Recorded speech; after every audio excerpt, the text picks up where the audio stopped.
Good evening, everybody. How are you doing? Today is a Thursday, and it's Imperial Fist Day! Not gonna lie, I've had a really busy evening. Like, I haven't stopped since 5 o'clock. Hence the ever so slight faux pas with the not pressing the stream starting soon button before the setup. But you guys got to see the setup, so, you know, it's all good. It's all good. Tonight, we're going to start painting this guy, which is won by S-Farrell7 recently as the last stream of the month winnings. We've got him in 4 separate sub-assemblies. And I figured what we'd do tonight is we would talk through, right from the get-go, when you're airbrushing, what you should do at the start of the project. Because it's something that I was going to touch on with the Necrons a little bit, but we didn't really get time in the stream. So I figured we'd start right from the get-go with that. So you got Viking, Crooked Grin, Maladaeus, main unit, Lulu's there, Wooden Spoon, Dez, Tony Montana, Toonie Sprues with a host. Thank you very much, brother. Much appreciated. So we got a load of inks out on the table. We'll get to use those in a bit. So chill for that for a little while. That's and Dez getting the host on as well. Just cleaning up some of the stuff on my desk, get it out of the way a little bit. Boy. So literally just before the stream, I was crawling under my desk, plumbing in, or at least plugging in, the new hairdryer. It's got a slightly different length cable, so I had to change the cable management system a little bit to stop it from being an issue, but that's all sorted out. Right, we're ready to go. So, let's just talk about the sub-assemblies for a bit first. Let's get right in here. Here we are. So the first thing you've got to think about when you're airbrushing a miniature is obviously your color scheme, because that decides so much, right? And one of the most important things it decides is how you assemble the miniature. Now Lulu said he's an Imperial Fist player. He wants something to be an Imperial Fist, but he also wants some hazard stripes somewhere on the miniature. Well, I figured there's 2 really good places for that. We're going to do this guy's Imperial Fist First Company, which is what he paints his minis as, which means we're looking at a palette of yellow and red. Alright, cool, we can do yellow and red, that's no issue. And a part of me was positive that I'd seen a Imperial Fist Terminator with a red bulldog face, and this guy had a normal, like Astartes human face, but it's been so long since I've painted one of these bulldog faces. I thought, no, we're definitely doing that with the red, and we're gonna use this helmet. So that had to be separate, because if I'm gonna paint all of this yellow, well, I don't want to then have to brush paint in carefully around the head. Now, even if you weren't going to airbrush it, you could still leave the head off and then glue it on anyway. And all I've done is I've taken some bits of the sprue it was attached to, some super glue, and this will snap off really easily. That'll then enable it to go back onto this peg where it belongs, and we'll be good to go. Crooked Grin's also noticed that this part isn't attached, so we've clearly got some hazard stripes that can go on that. Now, if we're doing the hazard stripes, that's minimum of black and usually yellow, but if all this guy's going to be yellow, maybe we mix the hazard stripes up a little bit. Here we go with red hazard stripes. That helps tie it in with that First Company look that Lulu's after, helps tie it in with the head being red and a few other elements on the miniature, such as probably the bolt gun that might be. The only picture I've got, it's not the best picture, but you know, there we go. That's the sort of colour scheme we're looking for with this Terminator lad. Most of the ones that I've seen that are like other, as you can see, they've got a completely different miniature, but there's no gun on that. He's actually holding his helmet. I'm pretty sure Lysander was like the man when it comes to the First Company, and he's not wearing a helmet. There's this dude over here. I'm guessing that's probably correct. So we've got black gun, red shoulder pad trim. So we know that we'll end up freehanding on some red trim on our Imperial Fist dude. Pathfists are hazardous, absolutely.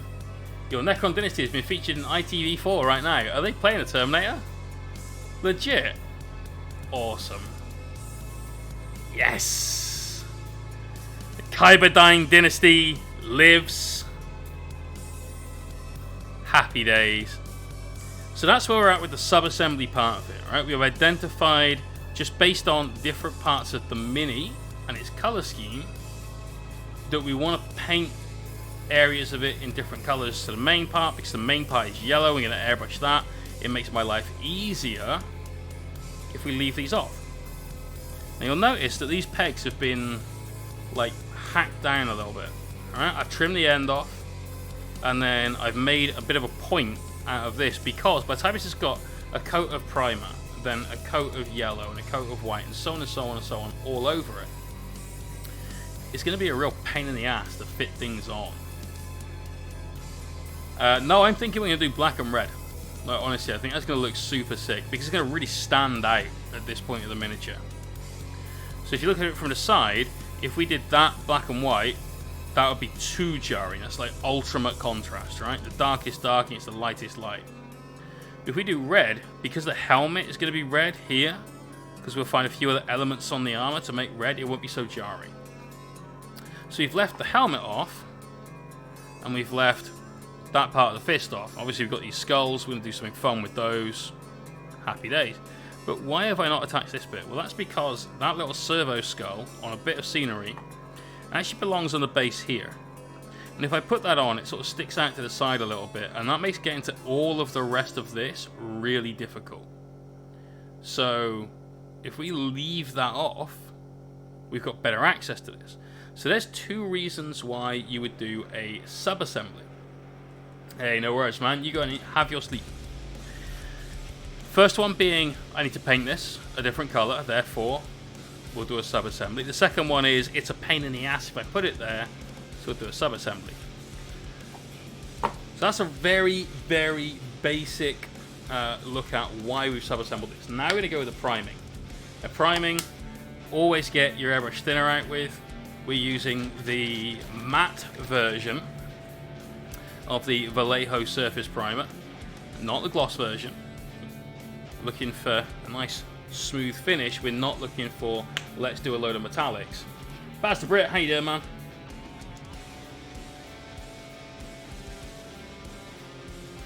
And as always, we're going to mix these guys 1 to 1. It keeps you thinner.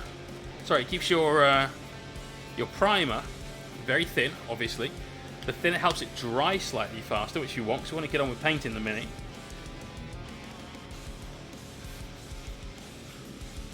But it also means that you're less likely to gum up the tip of your airbrush. Hey, no worries, Jake.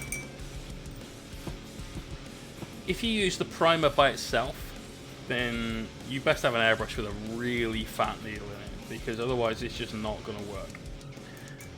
You'll get a little bit of a spray and then it'll stop dead, and then you'll keep trying, and the blockage that you've got will immediately loosen up, and the next thing you know, you've got black paint all over your Mini, all over your desk, all over your hands, your face, your dog, like whatever. Alright? Always spray, at least initially, from a distance. Get everything in nice and diffuse. And I would always recommend wearing a mask for this. Now, because we've only got a little bit of priming to do, because we're on stream, I won't be. But even if you don't wear a mask for the other things that you do, this paint basically contains plastic, which you've now aerosolized, and you're spraying all over the place. You're going to be breathing some of that in. You don't want plastic in your lungs. That's a no. Malik92, thank you for that follow.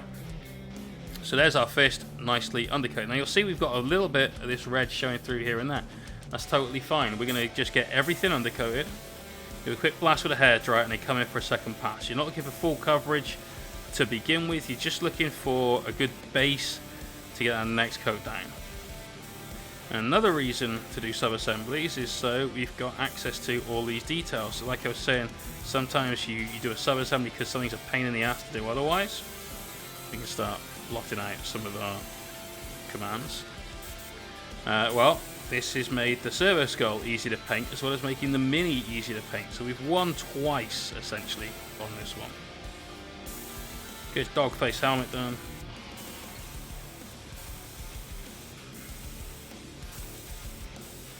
God, it's been easily 20 years since I painted a Terminator helmet like one of those. Right, let's do the man himself.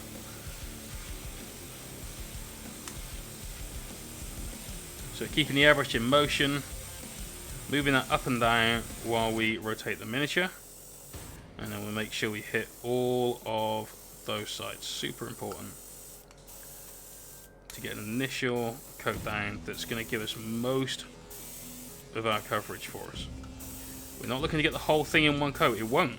This will slide off the mini essentially. So look at how much red is still showing through. Loads, right? It's red plastic. It's from the Space Marine Heroes box. So our best friend is of course our hair dryer, which is brand new today. Let's hope this one doesn't burst into flames like the other one.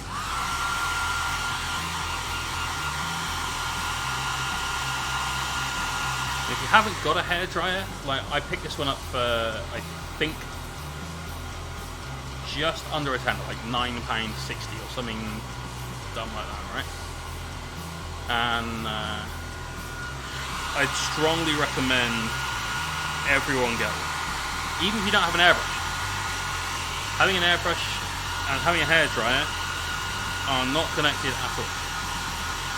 But an airbrush speeds things up, a hairdryer speeds things up, so it kind of makes sense. I've used my hairdryer predominantly for doing things like drying blends on power swords and stuff like that, which I occasionally just use a brush for because you've got to keep your eye in. There's lots of reasons to use a brush for that. Chief among them is it can be quite a lot of fun. I need your claws, your boots, and your multi-cycle. Epic film, mate. Honestly, one of the best films. It came up in the Hellstorm chat earlier on. Turns out that one of the guys in there has honestly never seen Terminator 2.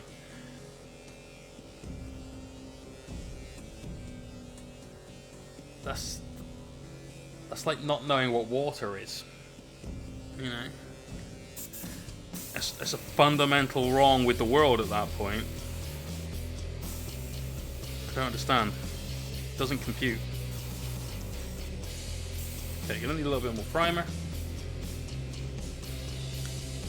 Yeah, I can't believe I wasn't gonna bring it up.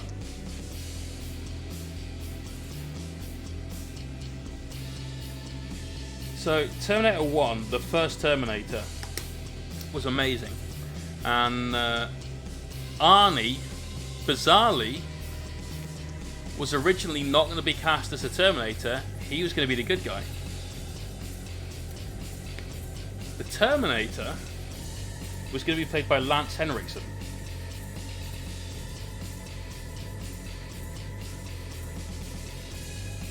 And the reason that Arnie became the Terminator, and very possibly the film became the phenomenon that we all know it as today, was because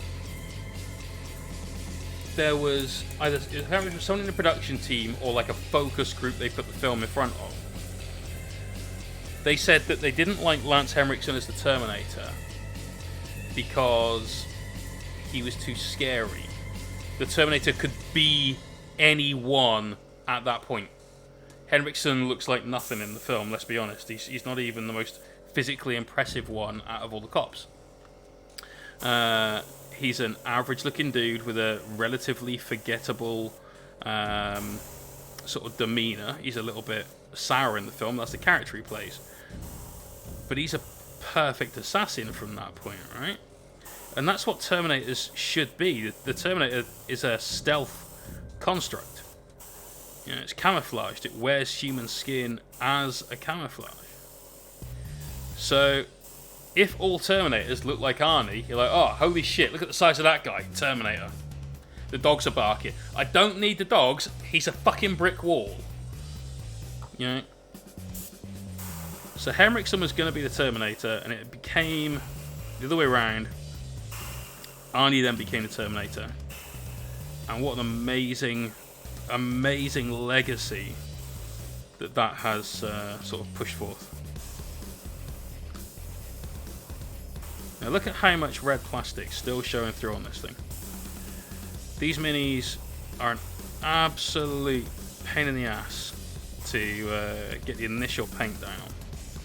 The plastic doesn't really want to hold on to it. You could easily wash the plastic and try and help that along, but I didn't have time for that. Any of the Chinese made plastics just seem to be a little bit less than optimal. Not sure why. The Aeronautica Imperialis bases are kind of the same. They take a lot of doing before you can actually get on with just painting the damn thing.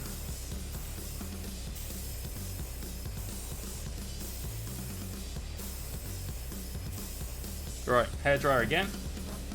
Pearl Jam, what up, dude? The movie should ever be changed. It was too scary with E.T.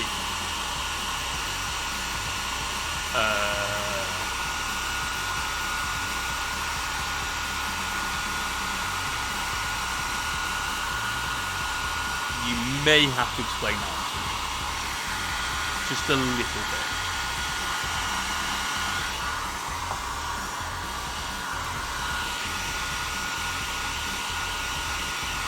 And there were a lot of old films, like back in the day, films that were scary to people at the time that we find laughable now, because we've grown up in a world of special effects movies and realistic looking aliens and monsters and all that sort of stuff, right? Whereas our parents and maybe, depending on your age, like older siblings and stuff, hadn't. They had no sort of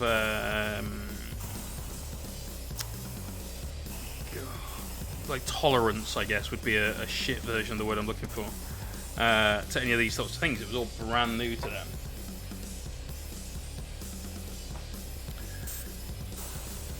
So this is kind of the point I'm making, I guess, from a child perspective at least. And so when my parents watched Gremlins for the first time, which we would all watch and think, like, oh, that's a comedy horror film, that's brilliant, it legitimately scared my mum. She was properly freaked out by it.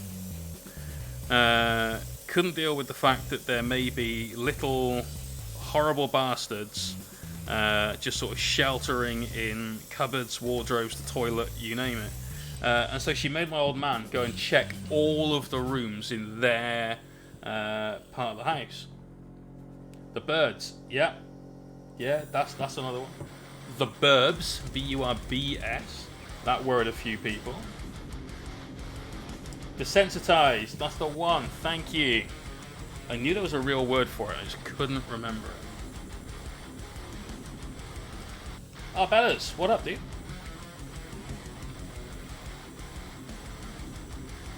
Right, just flushing through the airbrush we've just put down. Little undercoat on this guy. Oh god, no. No. When that happened, I was like 5 or 6. You know, there was absolutely no chance of me even knowing what a gremlin was at that point, let alone... Excuse me. She did, however, make my old man not only just check all of the cupboards, the wardrobe, the toilet, under the bed, all of these places. Not only did she do that, she did also make him tie belts around the handles of the wardrobe, so if there was something inside, it couldn't get out. Each their own, right? That's all I got from that perspective. Each their own. So we've primed this guy black. Now the next step is to use some white ink, because we're going to paint this guy yellow. So we want a really good, strong base color for him. Now, a lot of people would say, if you're doing that, why haven't you just primed it white or grey? You know? It's because once we've got our white down, we're going to turn the model upside down. We're going to use some scarlet, which is a slightly orangey red. We're going to use that to create a shadow, similar to how we did the Necrons the other day. Then we're going to flip it. We're going to use some lemon yellow on all of these areas.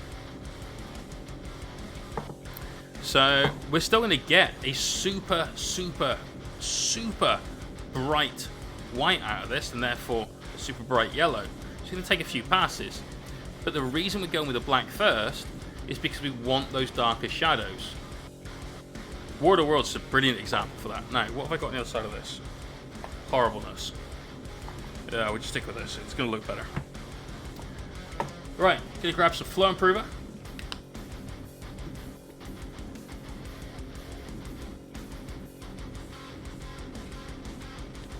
And then an equal amount of our white ink. The Thing. God, that was a great film. Such a good film. The whole World of Worlds radio play thing was incredible.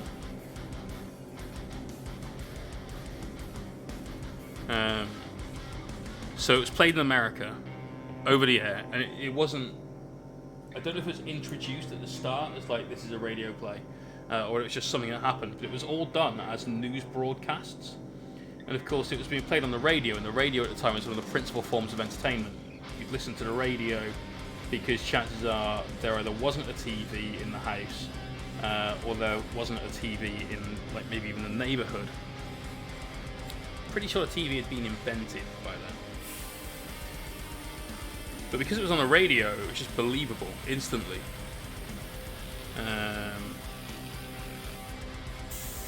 And so there were people in the States that were literally fleeing their homes, packing their belongings and taking to the streets because they genuinely believed this was a real event that was happening. It was crazy. Sigmund, what up, dude? So we're on the zenithal highlight. I'm going to take the mini from the top. You can still see there's bits of red. You can just see on that Stormbot there's a little bit there. That doesn't matter. We've got most of this down now, so we're good to go. I'm going to build this white up over several passes.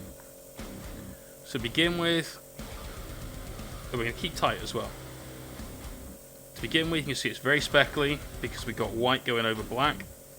It's totally fine. We want to stop at about that sort of saturation of white, just for now, and dry it down. Because if we go much further, whilst this looks bright white on stream, totally isn't.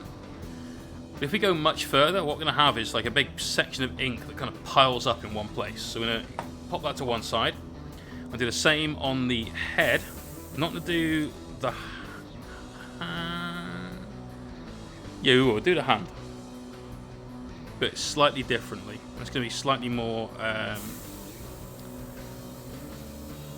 of an effect rather than a zenithal like this.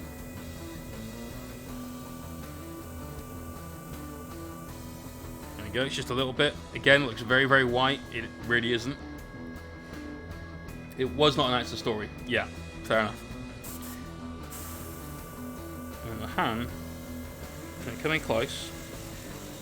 Just going to start hitting the top edge of that to begin with, and we'll start working that down a little bit at a time till we get to kind of where we want it to be for our red to black hazard stripes. Now, I'm not fussed about hitting any of that, that doesn't matter. Cool, so we'll leave that. Now I'm going to hair dry all of that down. Now remember, this looked very white a minute ago. Very white. Now look at this, kind of grey already. It's going to be a lot more grey in a sec once this is all dry. Fish, what up, dude? Let's change all massacre. That was a weird film. Like, I didn't find it scary at all. I just found it fucking weird. I went through a phase of watching like the old slasher / like classic horror films, Basically, there's a cigar series made by a particular manufacturer, Tatuaje, and they're all named after Hollywood movie monsters.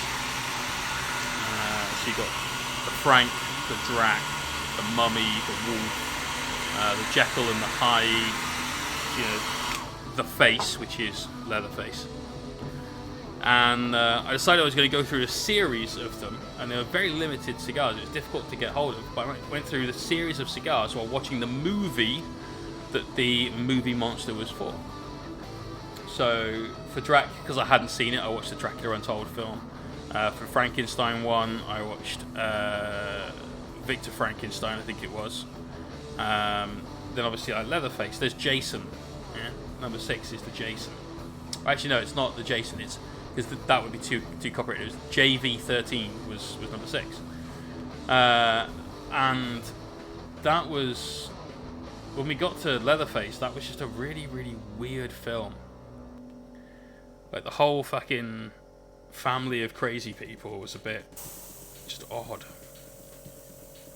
Right, let's keep this zenithal again nice and tight, but now we're going to start establishing some almost proper white. Need to make sure we hit every part of this from the top. Want to keep those shadows nice and strong where they happen, but otherwise really, really power on the white.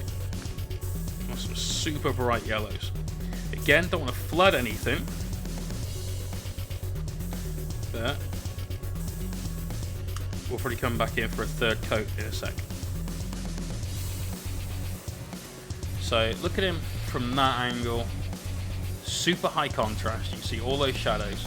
This is a good way of just highlighting any model. Yeah, you don't need to necessarily be doing any kind of specific like process for it. You don't need to be airbrushing. You can do this with a rattle can. I've seen some Zenith primed rattle can stuff before.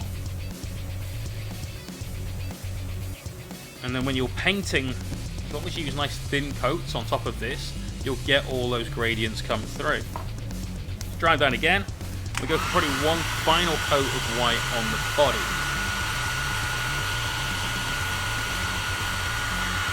Absolutely alien, as in Alien, was an amazing film. It scared the shit out of me when I watched that as a kid. Well, for craft, we're painting an Imperial Terminator. We're doing a full workup. We've done priming and everything all the way up to what will be getting all of the colours laid down, I'd hope.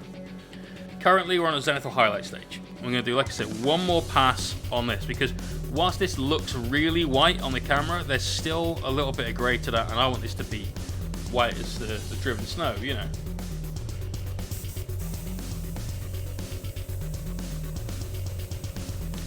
The Alien film was fantastic and very scary.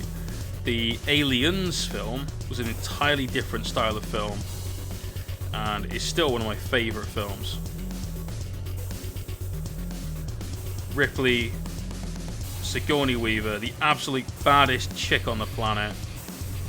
Any planet.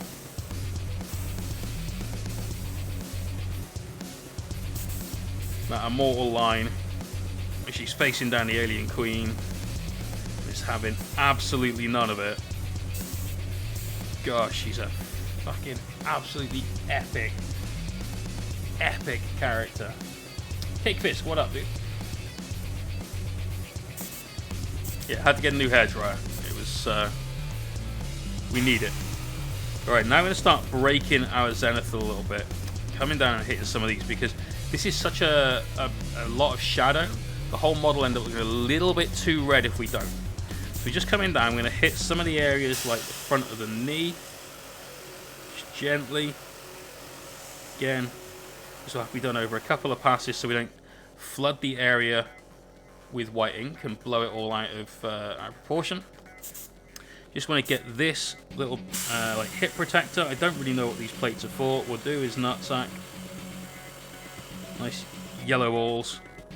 And that's probably going to be enough, because if we do this, you'll see everything's still pretty much pure black, right? All of those recesses that are black are going to be a nice dark red. shotgun. Gotta have the shotgun, man.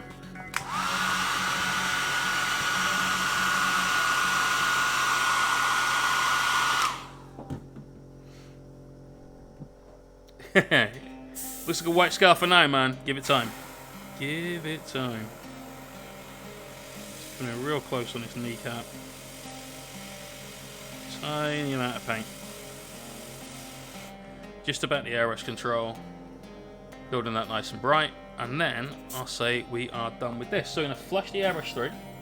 Give it a little bit of a clean. Wipe it down. Move on from there.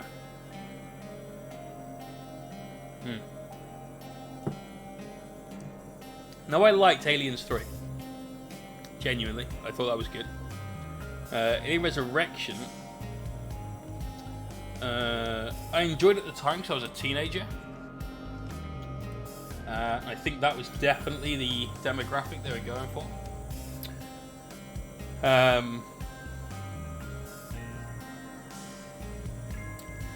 Yeah. Yeah, it was not a great film. But as a teenager, it was an okay film.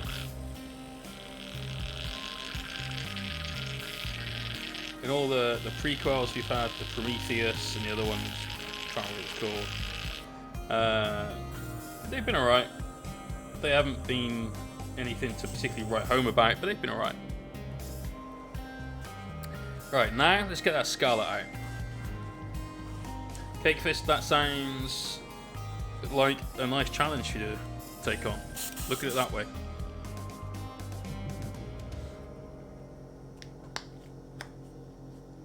Like the part that Alien Fall and then you Ron Perlman, because Ron Perlman. Yeah. It was cool. And for me, none of the characters were particularly likable, but that's kind of what made them all good. They were all rogues. They were all arseholes of some description.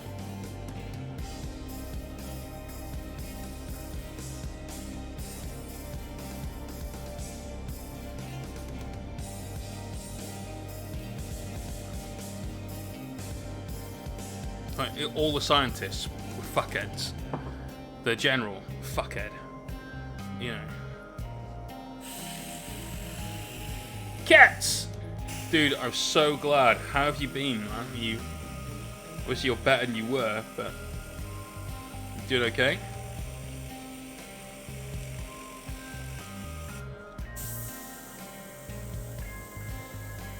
Right. Let's get let loose with this Scarlet then. So we've established a extremely bright white zenithal now. We've got a really clean white. We've got a little bit of speckling, but there's not a lot at all.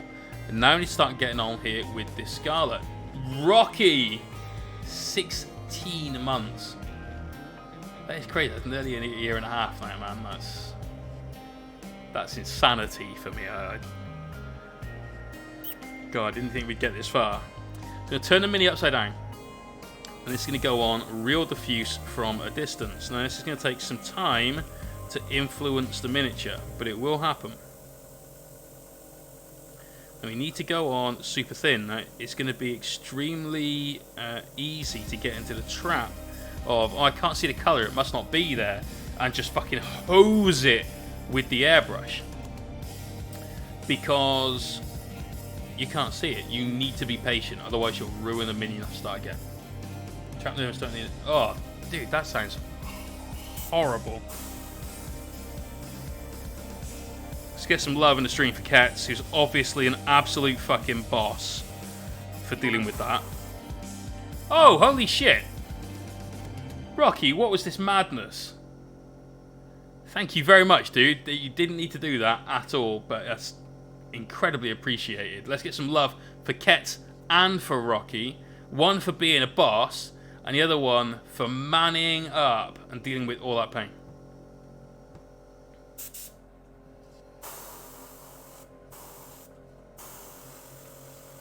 Now, we want to get into the feet, but obviously we can't spray from under the feet while the Mini's on the base. I've glued him down because his feet form part of the base, which is annoying. But the base looks awesome because where a Terminator stamps his foot, there should be a crater, right? I mean, that goes without saying. So for these areas, you can spray sideways on. just aim at the bottom of everything. This is going to get covered a little bit, that's fine. The yellow is definitely going to get coverage over the scarlet. If it doesn't on the feet, well, that's easy enough to solve because we just use some basing powders and stuff like that, and we camouflage it. Weathering pigments. The answer to every problem that you've got as a miniature painter. Even the one of I've run out of paint, because you can just mix them up and then the next thing you know, bam, you've got paint.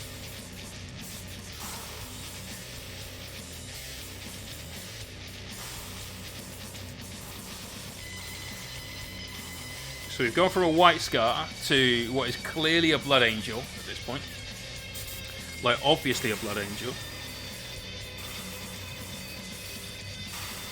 He's orange. Anyone remember Blood Angel's orange? Definitely a Blood Angel.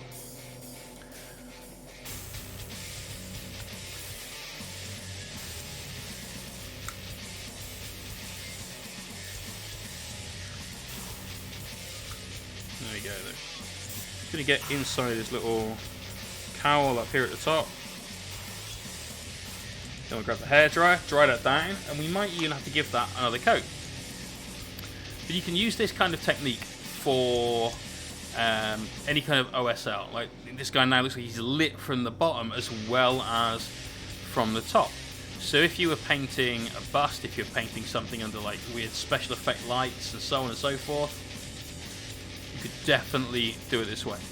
Nox Minis, this is the Iowata Silverjet, and there are a few people in the stream that can attest to just how much of a badass this compressor is.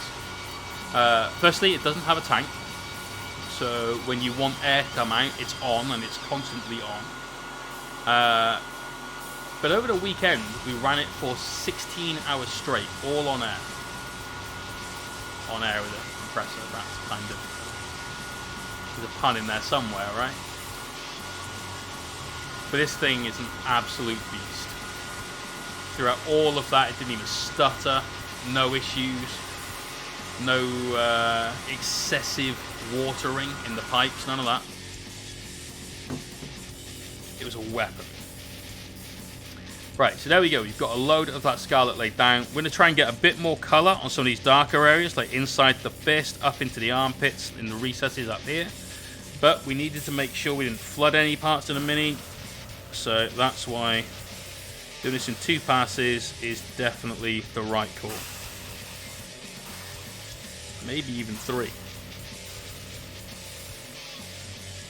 We're going to try and work from underneath because, after all, this is our shadow colour, and whilst the yellow will carry this over and completely block out the majority of it, let's just make our lives easier for ourselves so we don't have to do an awful lot of that.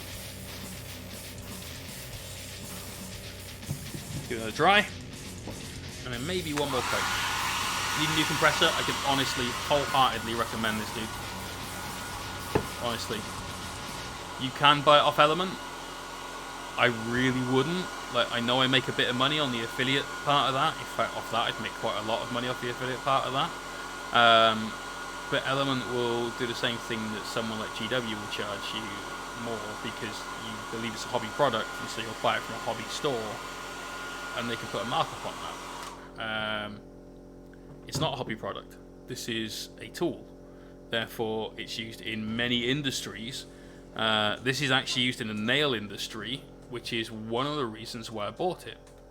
Not for doing nails, but because in the nail industry, which is a service industry, you're trying to maximize profits and so on and so forth. You need uptime on your equipment. So knowing that it would be an absolute beast, just because of that, that's what we did.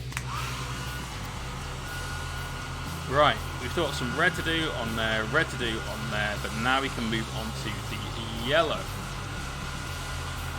Maybe I'm really trust with a nail gun. But, yeah. 45. Right now in the hose is 45. So it's on full bore. It's an absolute machine, man. Right, let's flush this out. Not a lot left in the pot, so no real wastage.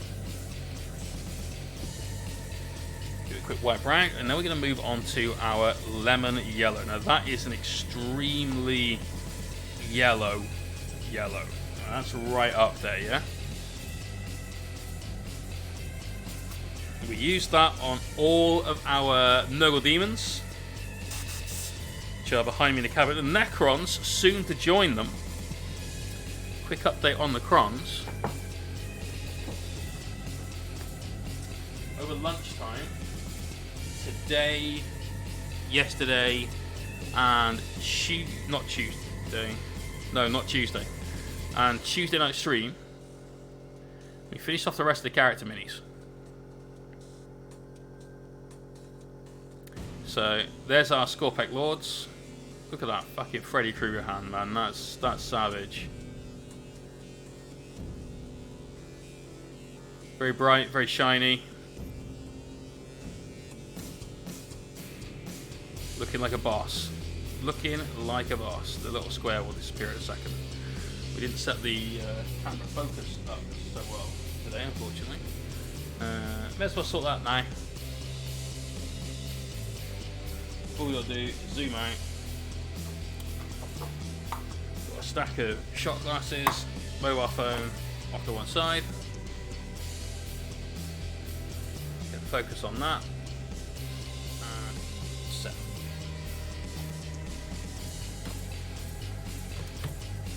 What else finished off? All the characters finished. Let's grab the current warlord in here somewhere. Cryptek. There's the Overlord. Got the Cryptek and the Overlord sorted. Way. But we sorted the focus. Damn. The fuck? There we go. For some reason it's fine at that length, but really, you up there? That's crazy. What bullshit is this?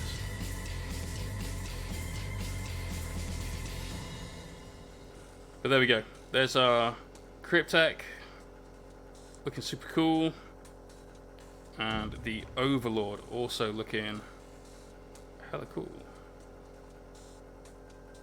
Very dark. Very sinister. Exactly what we were after. I did get all the photos taken for them today. They're going to be going into the video that's being produced by Tom from Hellstone Wargaming. That's really annoying. Let me reset this again. What the fuck is going on? I think it's slightly too high.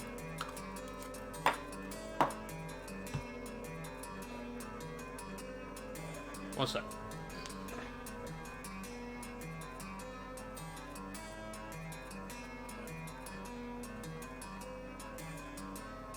Set that.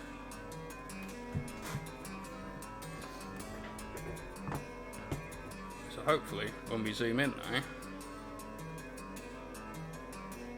we're still not in focus. What the fuck is going on? That's fine.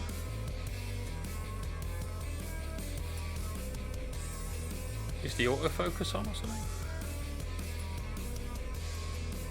Oh, super annoying. Sorry about this, guys.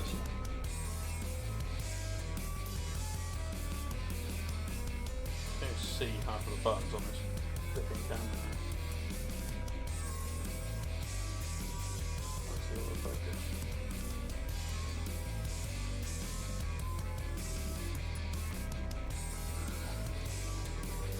There we go.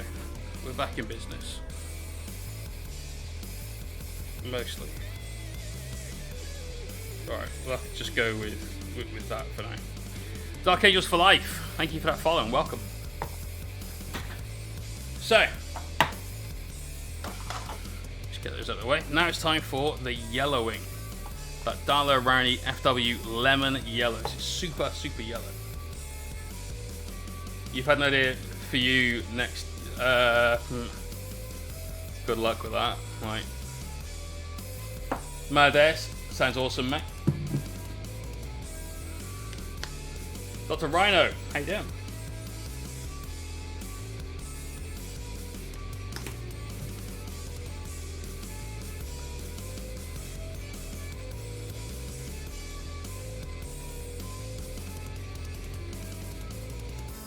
This is super, super intense yellow. Very light, very powerful yellow. Just like the white, you can do it in several passes. Otherwise, it'll build up too much, and we'll end up with something that is just not going to work. It'll just push its way around the mini. So, from the top down, we go back to that zenithal. Gently start introducing that to our mini. And just like we had with the Scarlet to begin with, if we initially just sort of fire this on thinking, well, I can't really see any effects, this is no good, it's not working, you're going to cause problems for yourself. So you need to be patient, you need to take your time.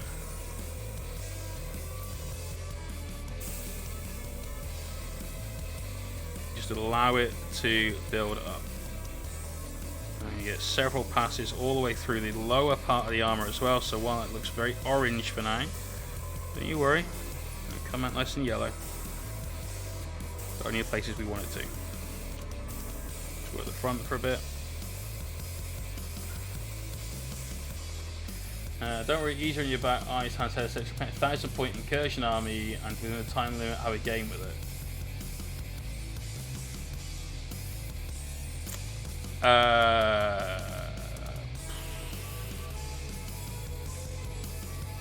Okay. I'm trying to work out how possible that is. Not whether it's possible, because that's definitely possible, but how possible. Just dry this down. You can see the yellow coming through already. Loads of contrast, but we'll work on that in a sec.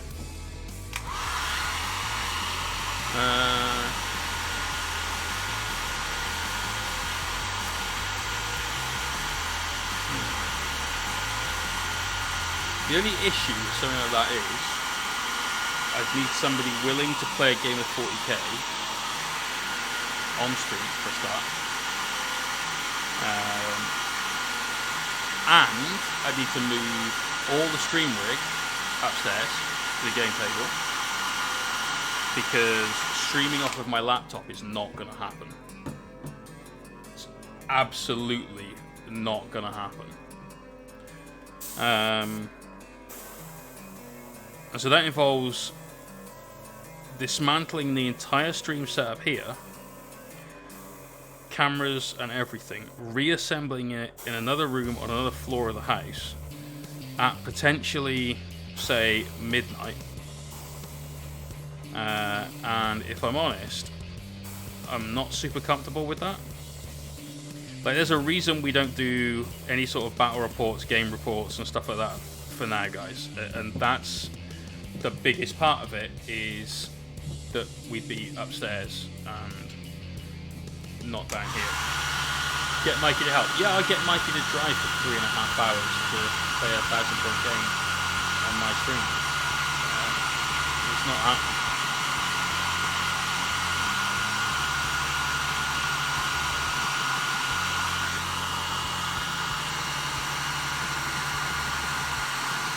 Why not do a sub? Do a sub what?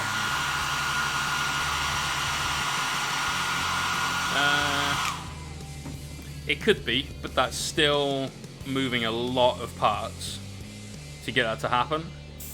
And again, potentially we're looking at a time of day that is not necessarily going to be friendly for other people.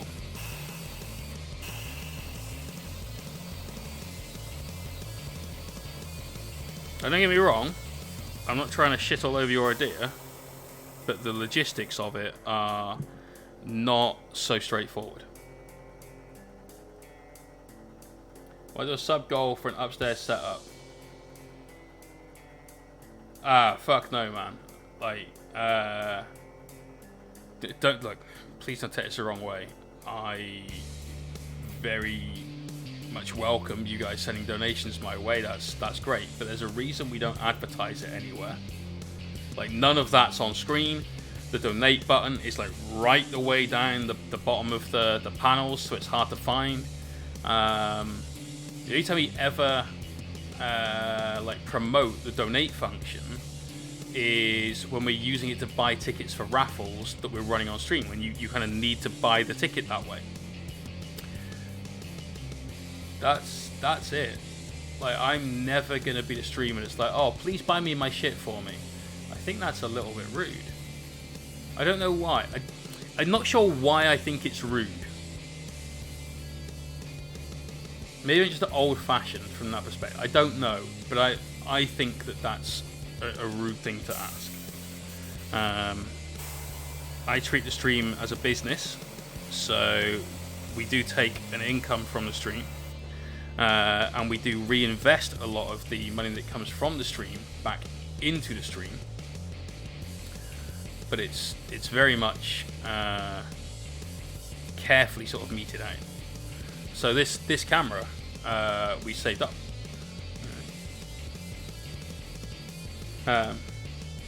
Nightmare, yeah, that's probably it. Stream from your phone, potentially.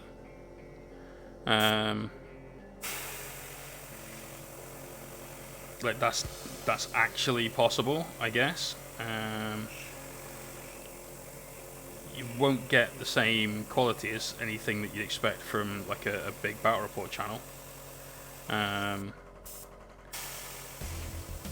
Part of me is just resistant to the idea because I've never ruled out the fact that I might one day do battle reports.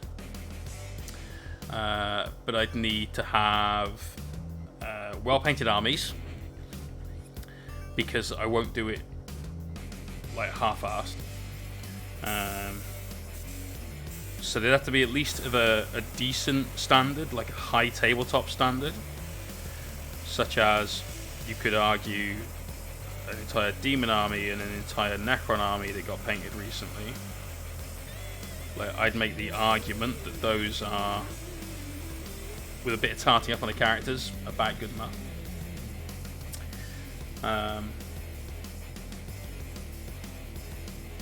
Wafflecraft, yeah, that's kind of it. Like, the stream funds those things. It funds me a little. And the more of that sort of thing that we get come through, like the more bits and subs and everything else, the more we can do those things. So the weekend just gone, I think personally I spent about 60 quid on prizes prior to minis. I mean, alright, this one's like £6 or 7 quid or whatever it was because it's a Space Marine Hero. It's the cheapest one that we've given away, I think. But there's obviously minis to buy for stuff like that. Then there's postage, there's the voucher. So, you know, the stream funds itself, just. And the more the stream grows, the more extravagant the prizes can be and the events can be, and so on. God, this is getting a little bit, like, not personal today, but a little bit in-depth, isn't it? So there's the body and the mind has absolutely almost no limit for stress. We were reaching it, perhaps, or redefining our limits of the word stress at the weekend, but we're always good.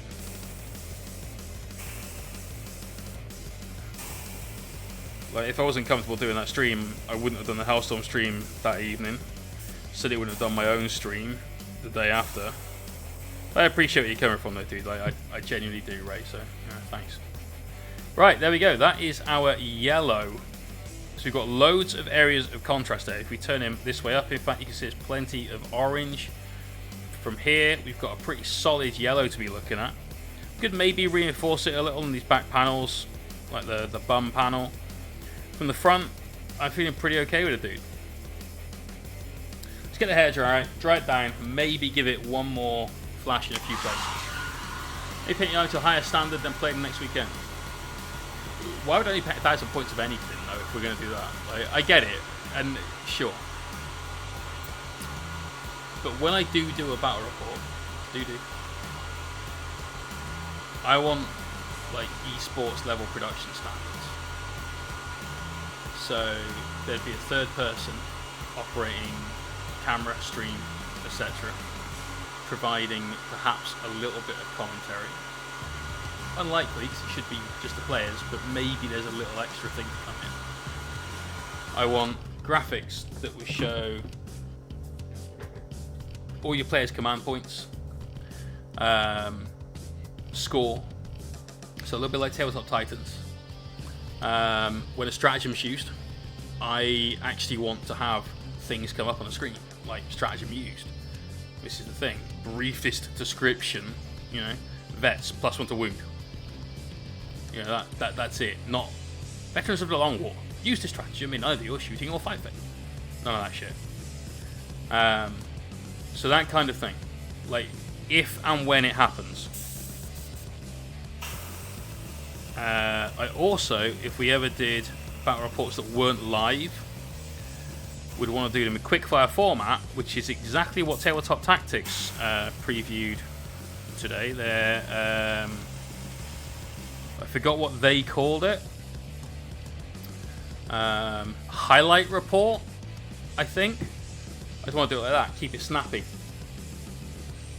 Because I find a lot of battle reports, if you've got two players that are not of, say, a particularly high skill level, and you're looking at the game from a super tactical perspective, the game is quite often over and drags a bit. So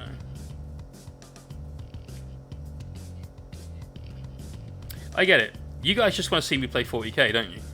That's it, right? You just want to see me play 40k. Is that the long and short of it?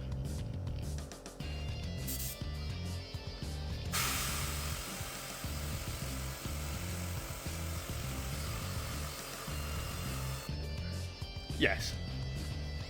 Yeah. Let's get into these little areas at the back of his legs. Notice how we just got a little bit too much heat in there. The ink then ran off all over the place.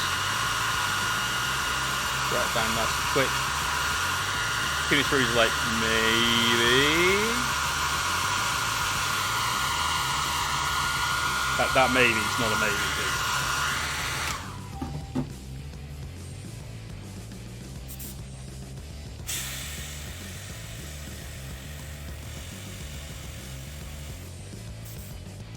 Hit his heel a little bit more. There we go.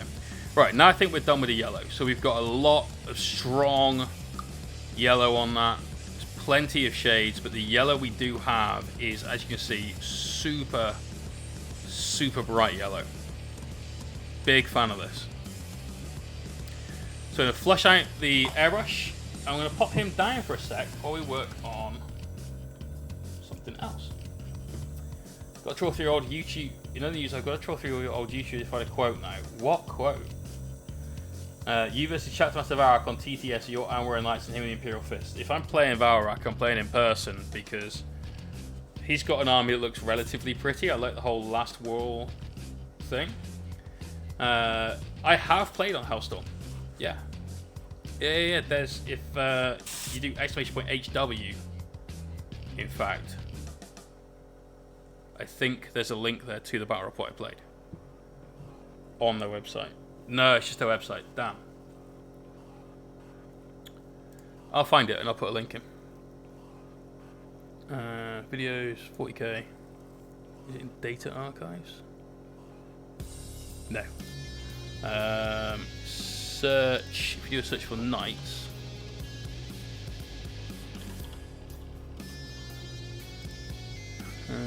It's going to be a load. There's 3 pages worth. Let's go right back to the start.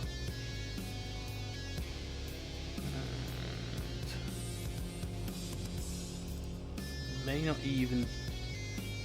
There it is. Here you go. So it's even on Freeview, so everyone can watch it. That's me playing 40k. That's before, like, look at those knights there in that battle report. They look good, but there's no weathering, there's no decals. And these are the old style knights. So before we even got any of the, like the extra details, any extra knowledge from painting a few of them, And this was Knights and my Alpha Legion Space Marines. There we go. Because I had to play Souk back then. I literally just started as Knight Army. And then I think exclamation point bunker probably gets you to the Imperial bunker battle report that I played. My Knights versus Iron Hands sort of pre-nerf. Range 6 Blade Guard Vets with Indomitus Captain, Lieutenant the Chaplain, and Librarian the Cassidy denies inbound saves, gives my friend 20 years Custodes. Don't have to stamp the field and take objectives, don't have to cry and remove his models from the board. Okay. So we've got some good news and some bad news. Null Zone is a 6-inch aura, which means the one time that goes off, you get absolutely shit canned immediately afterwards. Well,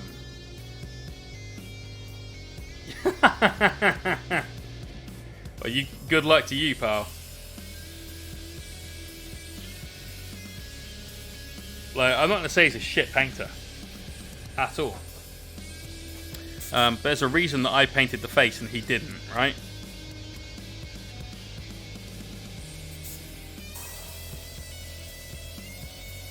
So this is going to go all over. This is that flame red. This is what we used over the weekend on those crons. This is going to give us a super, super, super vibrant red. We're spraying it all over the black. And that'll still give us a decent red. We've seen that on the crons. But that'll take a while to build up and come through. Whereas the red up here, we did that little pre-shade of white. It's going to come through real strong, real fast. That's exactly what we're after. So we're going to again do a couple of passes with this. Get that sorted out. And go off from there. Let's work on the glove. And the hazard stripes for this we'll probably do by hand. Look at that red though. Fucking, that's a beautiful red. Just dry it down. Go again.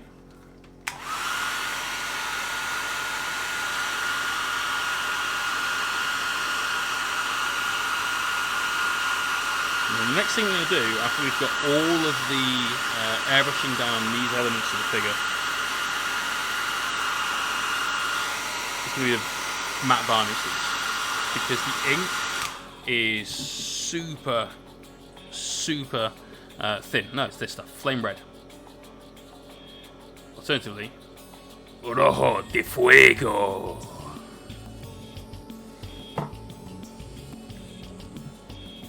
Same as the Necrons. The Kador red came in for the brushed highlights on those, and it will on this as well. But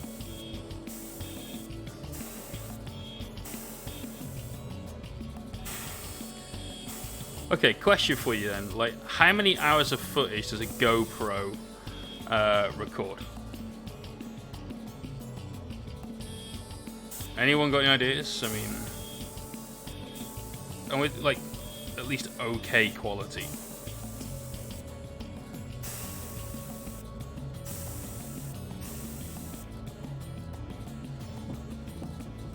It's gonna have to be at least like 720.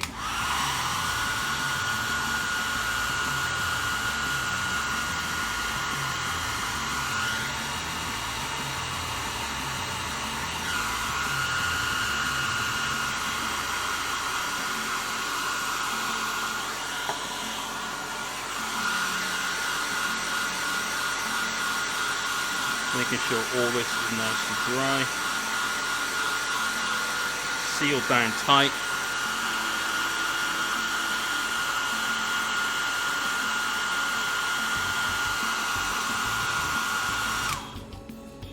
Okay, so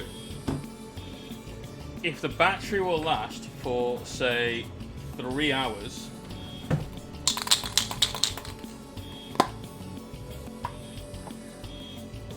Timmy Spruce says lots of things such as a bad idea.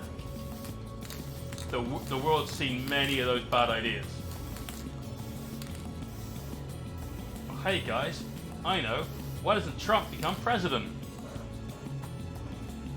Well,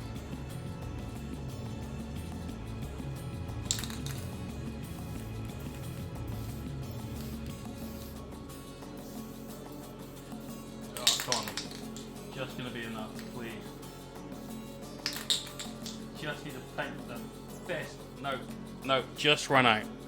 Literally just run out. Is there any more in here?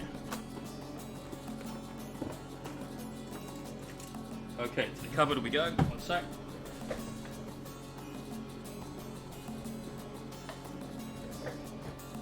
There's a reason why this gets bought in like orders of 6 or 12 cans. There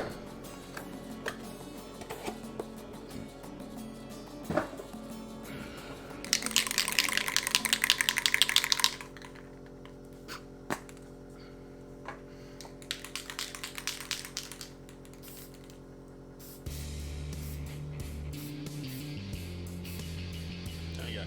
Right, let's dry that down. Whew, pongy.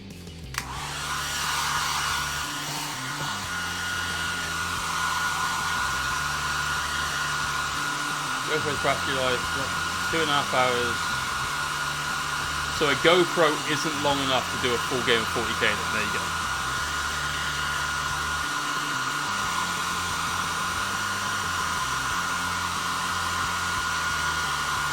So I was going to say, I'm not above like strapping a GoPro to my head or something and playing a game of 40k.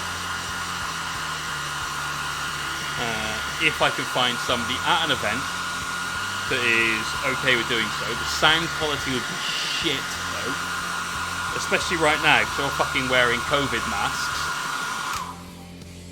So that's yeah, but then you're stopping and starting halfway through, and that interrupts the flow, and just nah.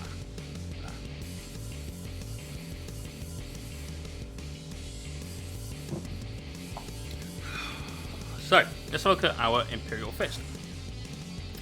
Here's where we're at. Look at how vibrant this red is in comparison to that yellow. Yeah, that's really, really strong. What we're going to do now, though, is going to block in all of the other base colours. The problem with that is, mate, it's going to be a shit video. So we've all seen Tabletop Titans, Tabletop Tactics, Mini Wargaming, Hellstorm Wargaming, I don't know, who else? Guerrilla Miniature Games, Scaddy, like all of these content producers, right? These are all the good ones. And I've missed out literally hundreds.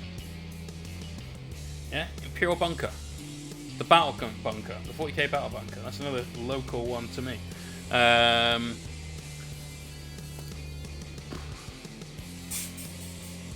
Glasshammer that stream everything. You know, there's all of these people out there streaming battle reports, and if I stream a game, it needs to be good. There's no half-ass. That's cool, man. I get it, and you know, it's an idea, at least, you know.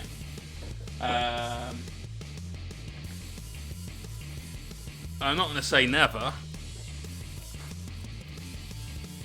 but it's so far off the cards right now.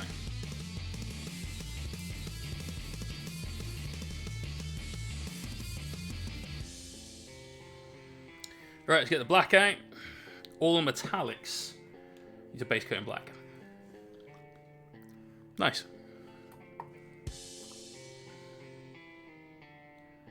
We also need to base coat the bolter, storm bolter, and that's going to be black. So let's start getting all of that down on there. Did drill the barrels. They're ever so slightly cockeyed. I really wish I knew what's going on with the focus on this camera tonight. For some reason, it's like double the height it normally is. And I don't get why. If we zoom out, we got enough focal length, and we're okay. Paint semi-comfortably at this stage.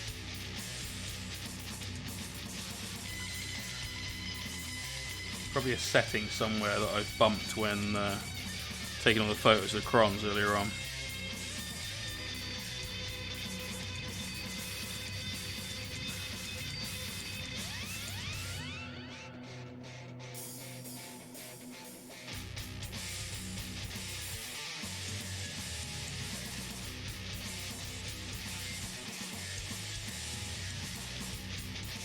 I know Jake could be down for it though. Like, he'd definitely play a battle report. He's been in a battle report. He produced a battle report. And he always said if we ever like did it, if it was ever going to become a thing, then he'd edit quite happily. Obviously, he's a great designer,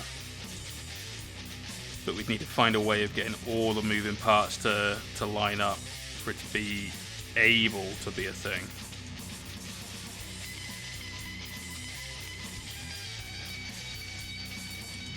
For now, though, we'll just sit here and paint minis.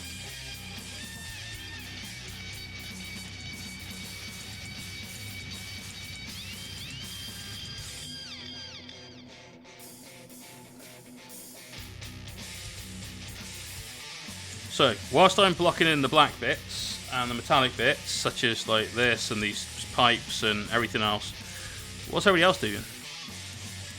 Who's got some fun stuff happening?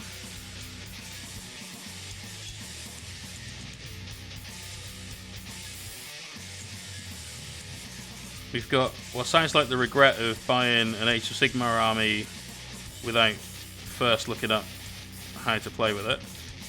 That sounds super horrible, but at least I hope the minis are okay. Painting ghouls, nice. Got plenty of that to do, I imagine. Keep that contrast high, man.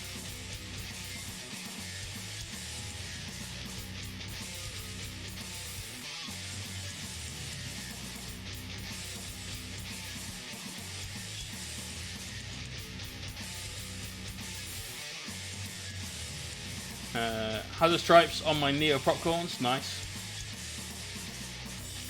Second attempt at non-metallic metal, nice. It's tough. Mostly it's tough because you've got to have an understanding of light and the way it works, it interacts with different shapes and different colours and so on. But it's mostly tough because your blends have got to be absolutely fucking spot on, like super creamy blends. And that takes a lot of practice and a lot of time. But good luck, dude. I don't do much in the way of non-metallic metal at all. Because it's just... It's a bit of a battle. There's a lot to do and mess around with. And it takes ages. And nobody wants to pay a commission painter to spend ages doing something, because that builds up. Try and strengthen these riptide legs. Leg day. Get some squats going on, do some deadlifts. Deadlifts for the win. Love deadlifts.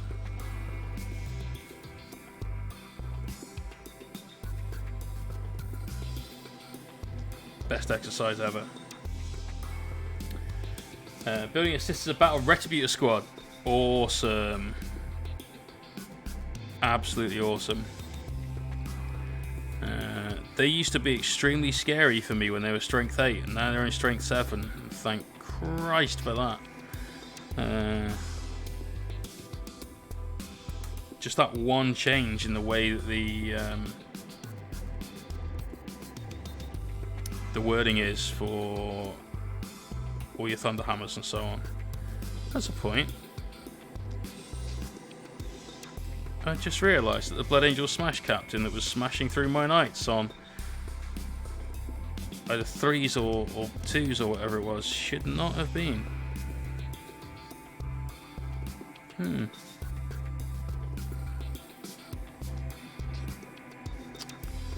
mind, we forgot about that.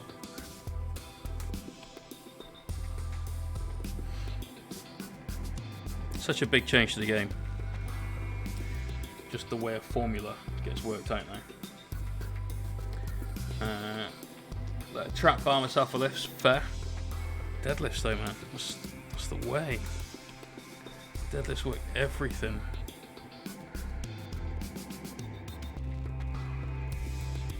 One lift, you're working out your forearms, your shoulders, your back, your legs.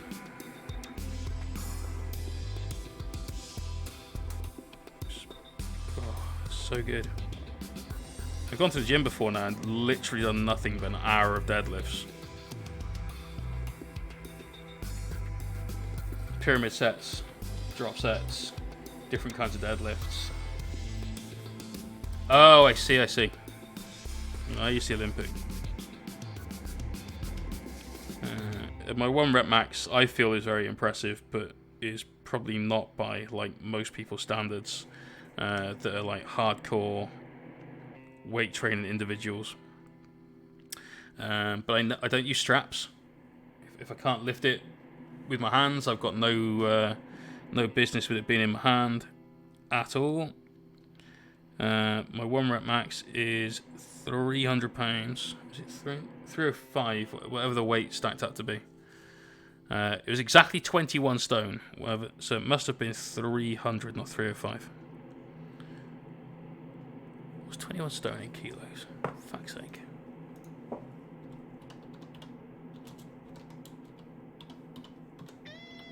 Stone in kilos is... Oh, 135. That was it. 135. I missed a thing. T-Bone to Max, thank you for the follow. Yeah, 135 kilos. Which I think is 330 pounds. I don't know. Loaded lunges, you're a killer workout. If you deadlift your 7-year-old, fair. I don't like lunges so much. I do them. Right. But I don't like them. I can't do squats anymore because of my shoulders. Love deadlifts. I haven't been back to the gym since any of this shit started. Still not convinced it's safe to. So I just won't. Fair. Train safe. Always train safe, especially when you're working heavy.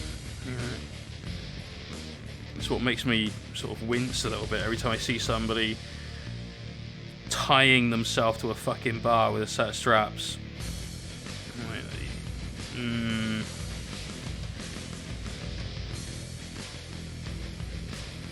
Right, what else is metallic?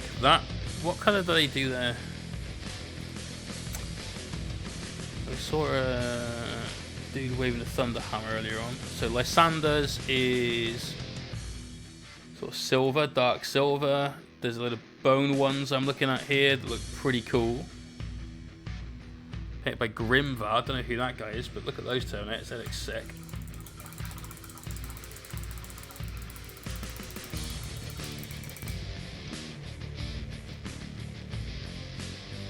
Especially back throwing hay bales. Grew up in the countryside, man. I saw that happen a lot.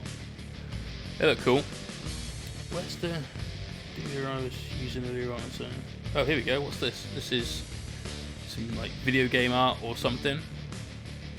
It's a bit hard to replicate that.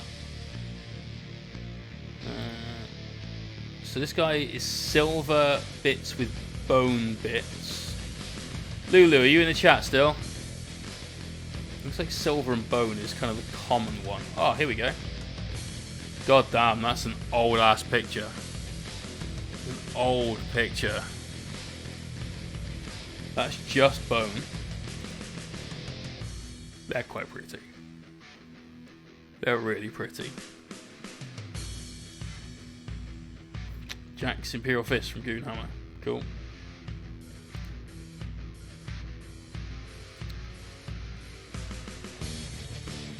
These look to be silver as well.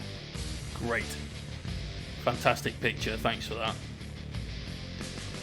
Yeah, so there's a lot of them that do them like a silver. Some of them have a bone inset as well. We'll do them silver. I think they look cool silver. So that needs to be painted black too. Maladeus, I suppose that depends a lot on your private life.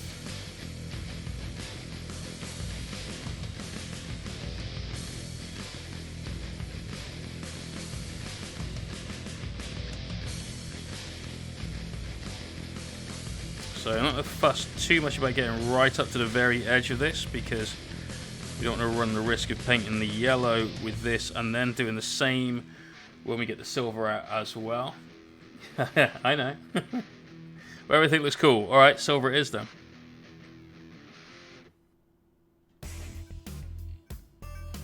Well done for heeding the call, Lulu.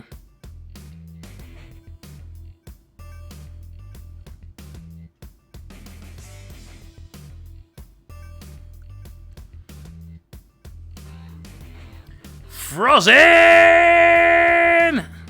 How you doing, champ?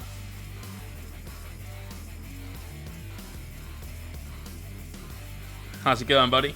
Let's get some love in the stream for Mr. Chris Frozen. The man of 1,000 3D prints. How you doing, champ? How's your stream?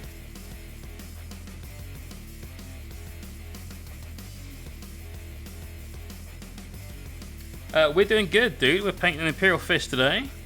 This is the mini that was given away on Sunday evening. This is the usual end of the month stream prize.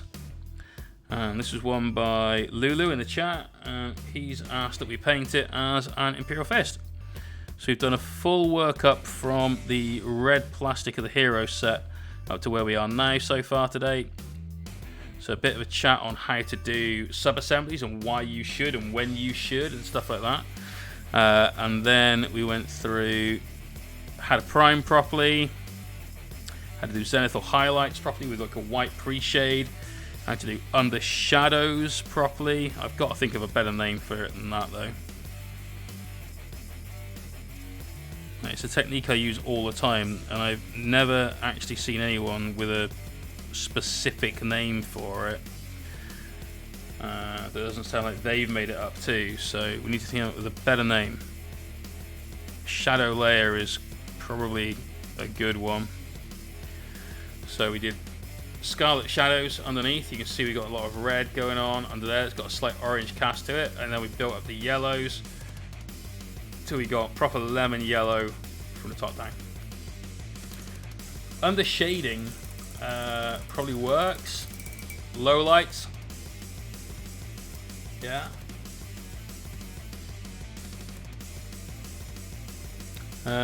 Right, chest eagles. Lulu, your chest eagles, are they red or black? For your first company Marines.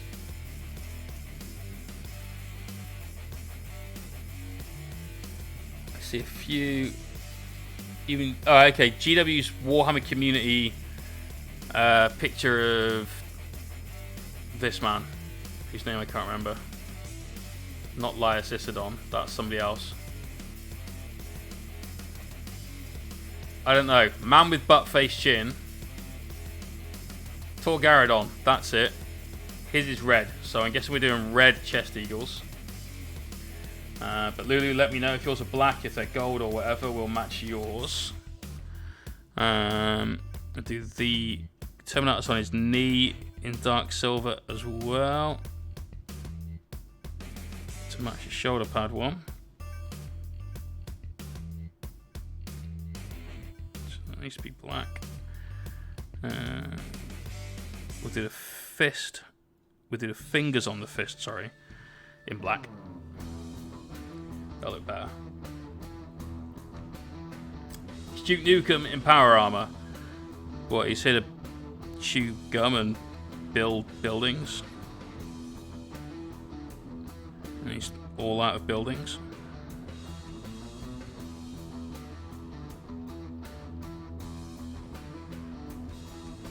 Red. Cool. Red it is then.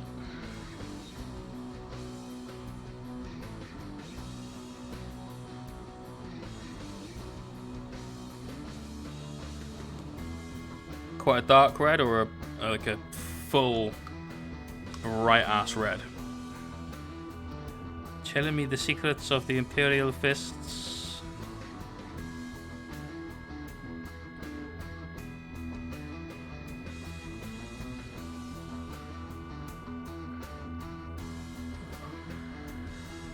Looking good though. Looking good.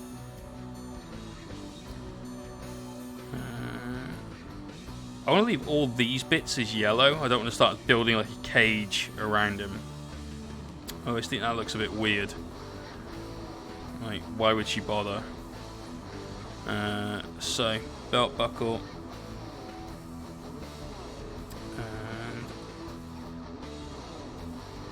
And then we've got the fingers and the fist to do. And that's kind of all of this section we'll have to do. Just looking like it could do with another quick but thin coat of black on there in a sec. Here, you hear another band called Fall Out Boy. Just want to say how much I've been enjoying their songs recently. Dance, dance. Do like a bit of Fall Out Boy. It's just happy songs. Every now and again, that's exactly what you need.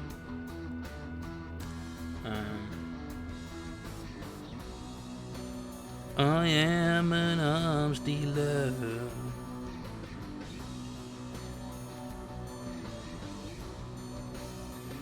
Centuries is a good one as well.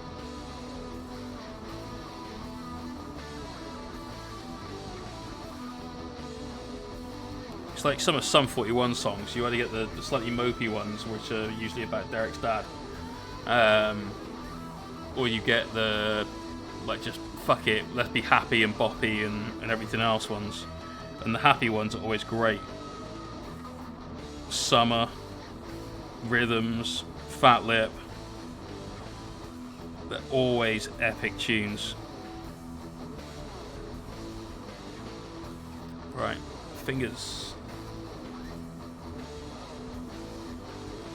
Used to do cornbread, purple shade, and then work all the way up to a really bright red like your son's. Cool, that'll do, man. Serantis, how you doing?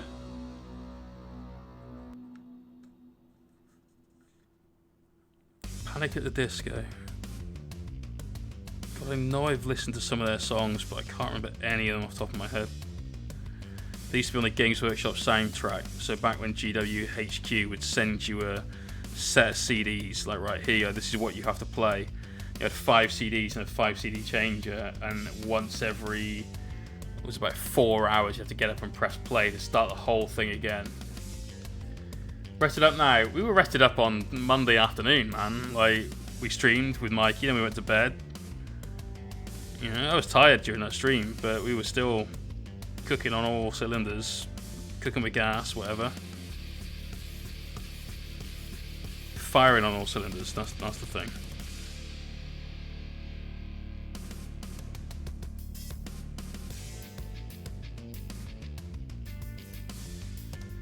How are you, Serantis? You had any streams since then?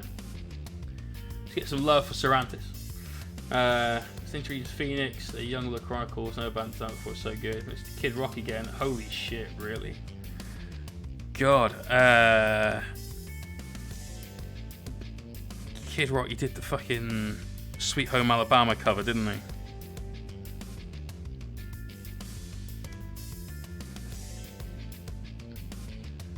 Yeah. And didn't he do, when the Undertaker became the American Badass and not the actual Undertaker, didn't he do his theme music as well? That was like his big thing.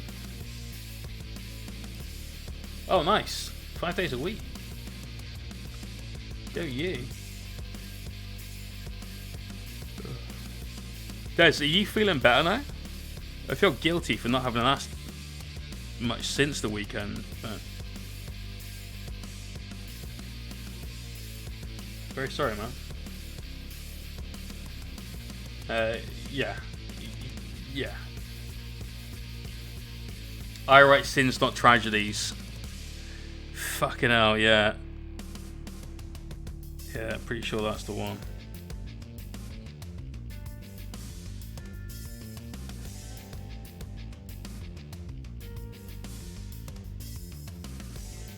But yeah, the cover of Sweet Home Alabama, that was just a no. It's a straight no.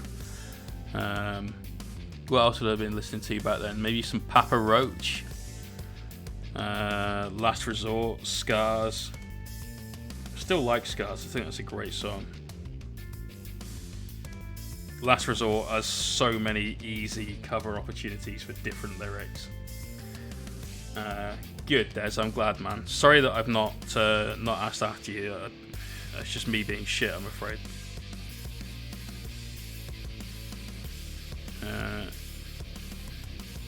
Did get some good news today off a community member though, but I won't share it. I'll let them share it. But they're having a whale of a time right now.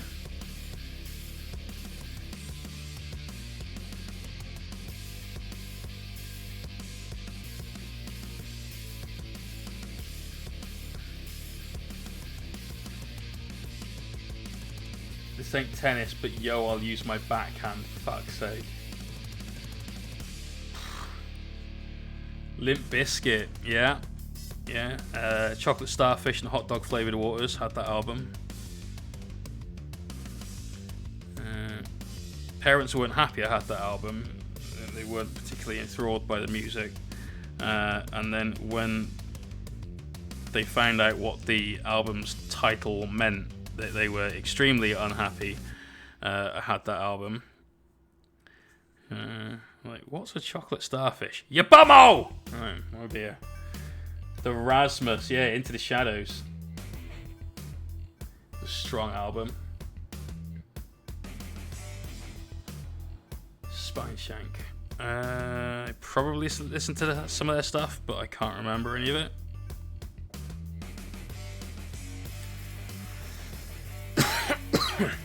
God, what else could I have listened to? Blink, Sum 41, Nirvana, Green Day.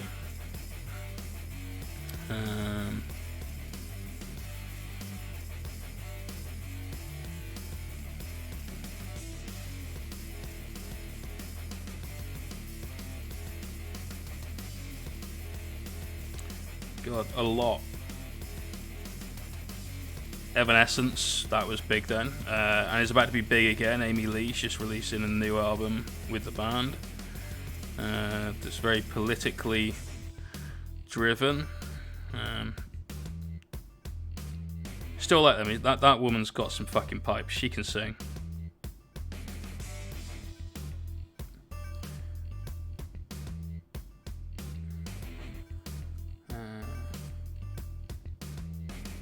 Green Day Dookie, yeah.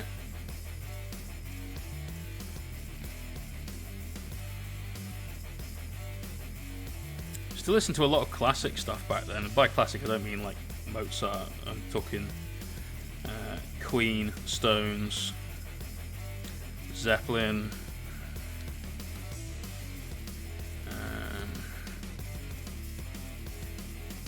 The odd bit of stuff like Clapton. You know, Simon and Garfunkel. Gracelands was a fucking epic album and a half. You can be my bodyguard. Got all that shit going on. Right, cool. That's all the black done on there. What have we got to do on these bits?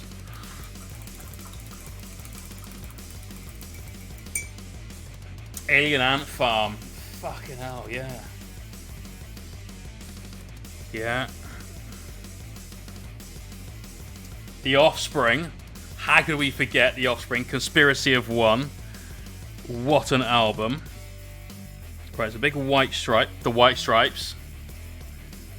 Big white stripe going down this guy's head. So we need to be careful we don't paint anything that we have to paint white over. But this little grill on his mouth, definitely that could be black.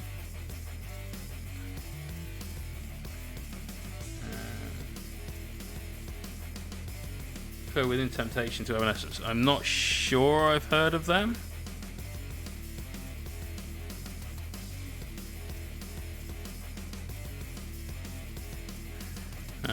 Listen to a lot of Nickelback, you know. By that I mean listen to one of their songs, but about 30 different times. I had a couple of their albums, Soul Side Up, Dark Horse.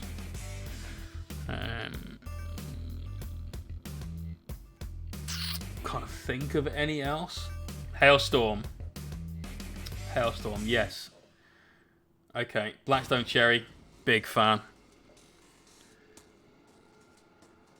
Saliva, quite like them. Relt99, thanks for the follow and welcome. I'm going to leave a big red, like chunky bionic bit, but we want to do this with a nice little silver surround and so on. So just pick it up with black now so we don't forget it later on. That will do for the helmet. What colour do you do your eyes, Lulu? And don't say I don't paint them, because my god, we'll have words.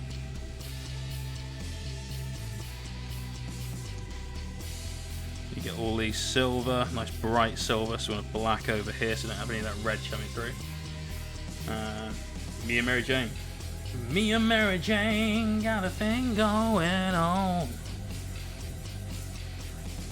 White Trash Millionaire was one of my favourites. And not a billion years ago, they did the Ramblin' Man. No, not Ramblin' Man. That's another song entirely. Maybe it was Ramblin' Man.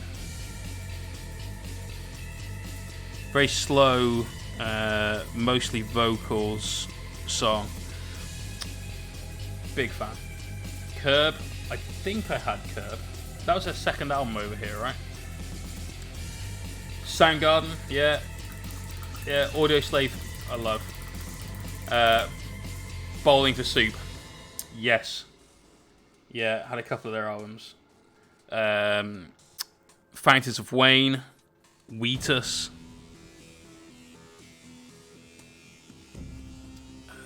Who did Heaven is a Half Pipe? Weezer? Had at least one Weezer album. They were class. Oh Christ, the Stereophonics. Wasn't such a fan of their like more mellow stuff like Handbags and Glad Rags, and you know that was just like meh. A little bit vanilla, but you got to pay the bills, right? Dakota is an epic tune though. Secret Smile, loved that.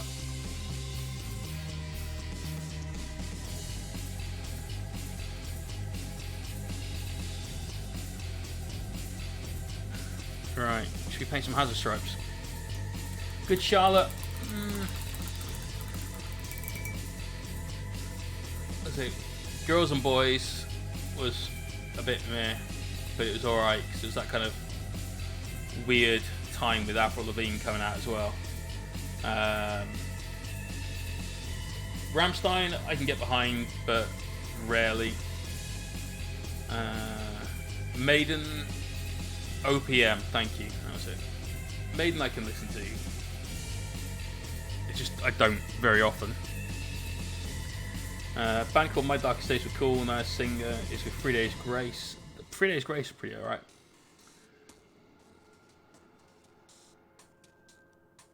I mean, later on it obviously became the Foos. Humongous fan of the Foos. Dave Grohl is just a legend in our own time. Which way do you do the stripes? Do the stripes that way, or do you do the stripes that way? The fist is going to go on pretty much flat to where it is now, so it doesn't really matter. So let's go this way, just arbitrarily. Nightwish. I've listened to a little bit of Nightwish, but I stopped listening to Nightwish when my entire YouTube feed became so-and-so singer reacts to the fucking Phantom of the Opera song. Like, I don't care what your reaction was. I like it. You don't need to.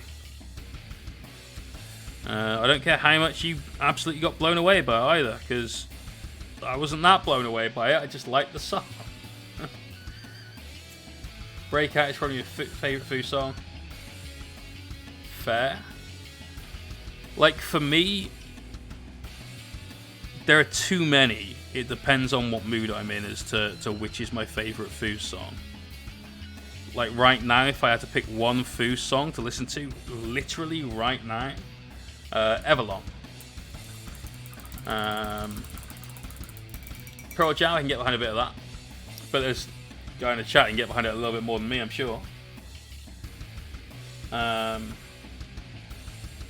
if you ask me tomorrow, it could be Learn to Fly. If you ask me on Saturday, maybe it's Monkey Wrench or Walk. You know, The Pretender is one of my favourite music videos of all time. We used to start almost every single stream with The Pretender because I'd watch that on the screen next to me to get sort of slightly fired up about the stream and get excited. And I love that video. That is one of the coolest videos. Nobody mentioned the Chili Peppers. You know, Five Finger Death Punch, another great band that no one's talked about. There's so much great music out there.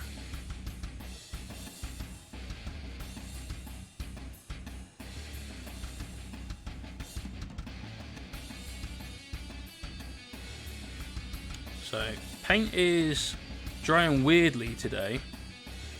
Got a little bit of tearing going on there, so I have to be very careful and maybe turn some of that into battle damage, which is the universal answer for something's gone wrong. Cool, battle damage.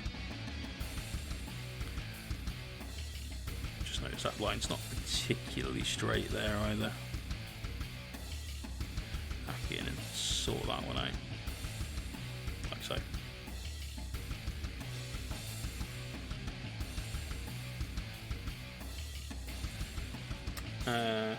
Thought was going to 5 Finger Death Punch fan. Nice. White Snake, yes. Aerosmith, yes. Absolutely. Everyone loves Dream On and it's like, oh, Dream On, best song. And like, for me, it's always been Crying. I fucking love the emotion in that song. That's brilliant. What does tearing mean? Okay. So when you put paint down, it starts to dry, and this is going to sound super obvious, so forgive me, but it dries from the outside inside, right? So the top bit, the moisture in there evaporates off and it becomes slightly firm, but the paint underneath it might still not be dry, and for that to be dry, the paint is called cured, so it's dry all the way through. The tearing is when the top bit is dry, but the bit underneath isn't, and your paintbrush grabs that top bit and just pulls it, like skin on a pudding or something like that, right? And that is what was happening there. So the top bit of paint was just moving, it then leaves a weird texture on your Mini. It's unfortunate. Crying is a fantastic song, yes.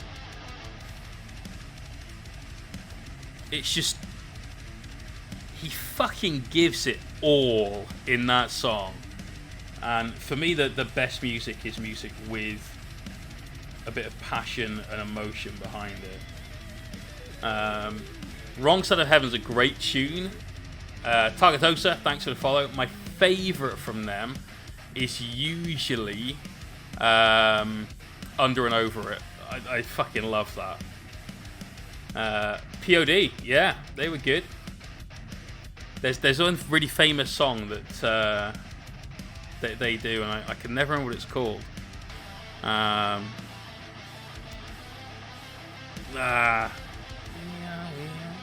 Euphid Nation, that's it. Great song.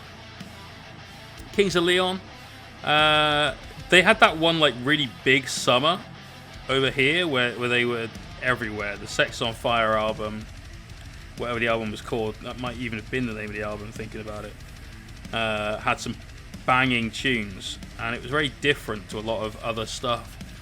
And the reason behind that was because the lead singer / guitarist broke his hand, and they were due to do an album, and he's like, well, I got a broken hand. Here, I'll tell you what, why don't we just like put everything up a key? Because I can play like with my hand down here, I just can't play with my hand like everywhere. So they just played everything in that higher pitched sound, and it worked. It was super, super good, very fresh. Sabaton, I can deal with Sabaton, but I've got to be in the right mood for it. We used to have it on stream a fair bit because it's popular with a lot of guys that are wargamers, obviously. because it's all about the war, and a lot of people that are war gamers are actually sort of history nerds as well. So, but I can kind of take it or leave it. Judas Priest.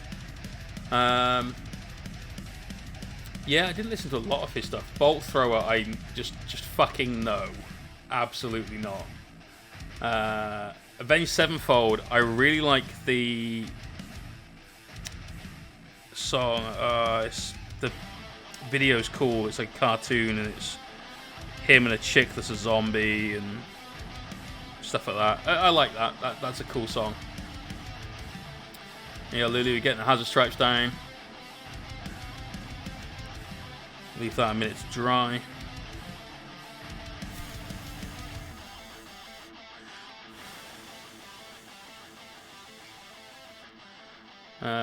Little Piece of Heaven, maybe. Was it fucking cool? Could be Little Piece of Heaven.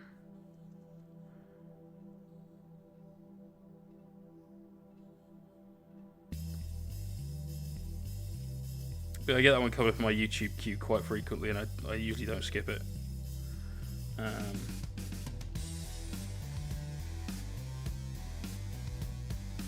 So I mentioned The Sound of Silence earlier on. Yeah.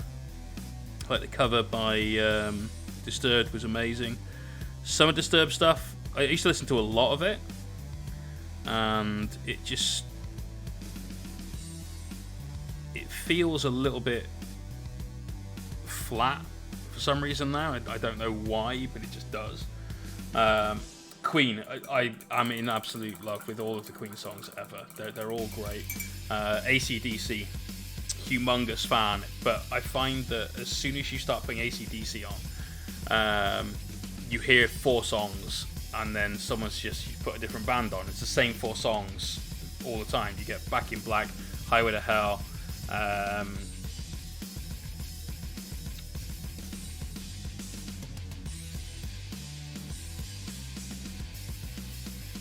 can't remember the name of the tune.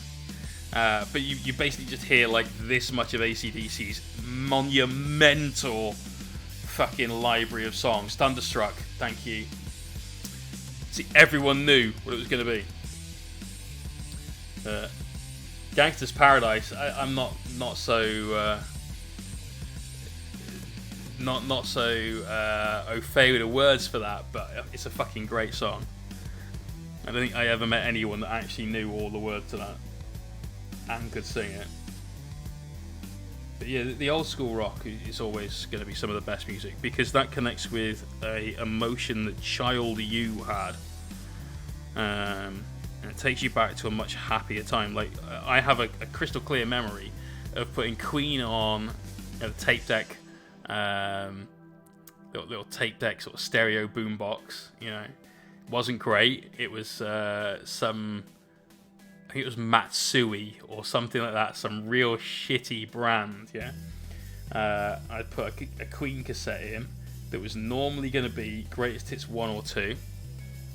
I used to put that on pretty loud and read White Dwarf on my bed. That was me rocking out. Seven Seas of Rye is a fucking outstanding tune. Probably my favourite Queen song though, Princes of the Universe. The whole like Highlander era Queen music library. Oh yeah. Just all of the so good. Right, let's get some silvers laid down. We have about 25 minutes before we go into the whip. I used to have Under Pressure is epic, and I genuinely love that song. I used to have Queen Jazz, the vinyl, and I bought it at a car boot sale. I asked my mum if I could buy it. She's like, "You don't have a turntable." I was like, "Yeah, I know, but it's Queen. I like Queen. I could put it on Dad's." And she's like, "Yeah, okay, I guess that's fine." What I didn't know and what they didn't know is that Queen Jazz, you opened the album cover and you opened it again and again and again, and probably about I don't know. An LP's not really a foot, is it? Or maybe it was. LP, 12 inches? Maybe? Yeah, I guess. So it was like 4 foot long picture of naked women riding bikes for the bicycle race album that they were going to do. I didn't know about this. I got home, went to put it on, I'm like...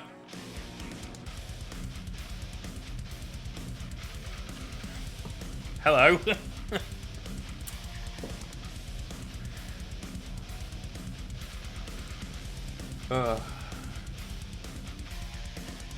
But yeah, they were absolutely outstanding.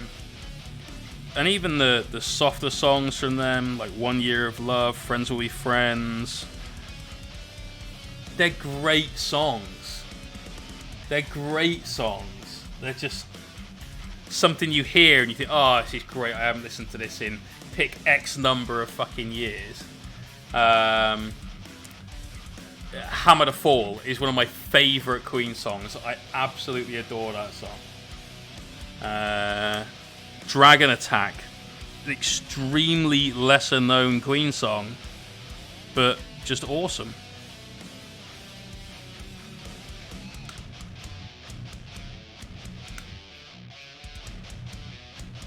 God, we got proper on the music today. This is good.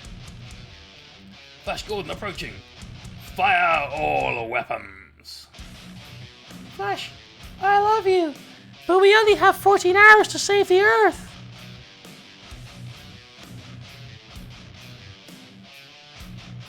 Music is the best thing that the human race has created. By far, the ability to express ourselves in that medium with instruments, clarity, and things like that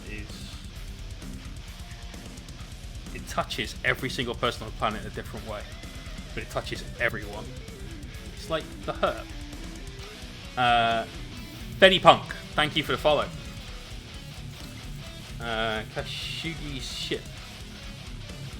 Don't think so. Dio. No, I was thinking Dido then. And I'm like, wait, really? Yeah, she was good.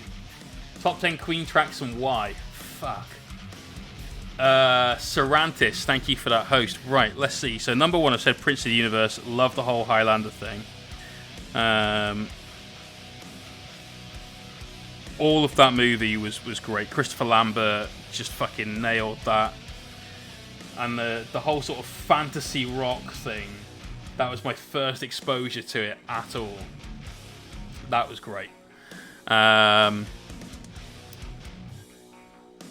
Pressure, Freddie and Bowie, that's a combination that will very rarely be equaled and possibly never beaten.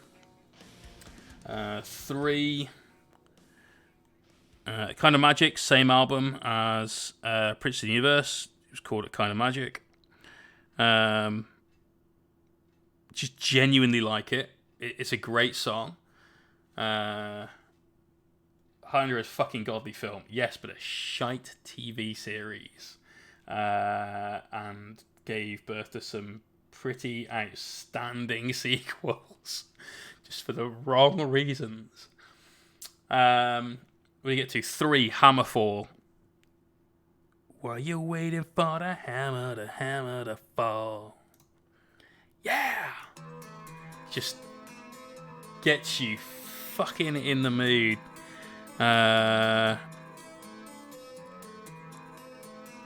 For Radio Gaga.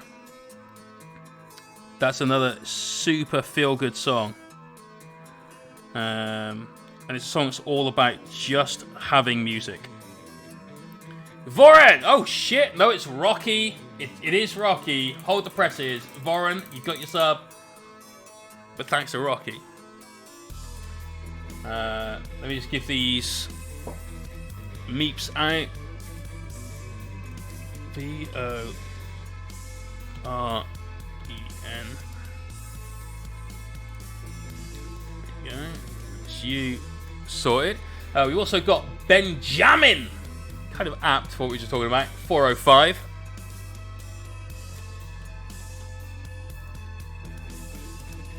There you go. As you hooked up with some meeps too.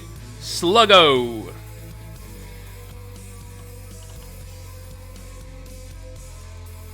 There you go, brother. Some for some for you. Lothar Bird.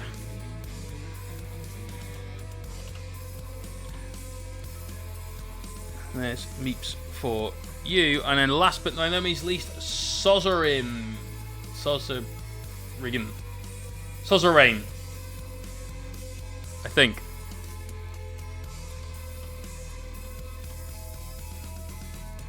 Is that like sovereign, but not quite, is how I'm looking at that. Huge thank you to Rocky. Let's get some love in the stream for that absolute boss.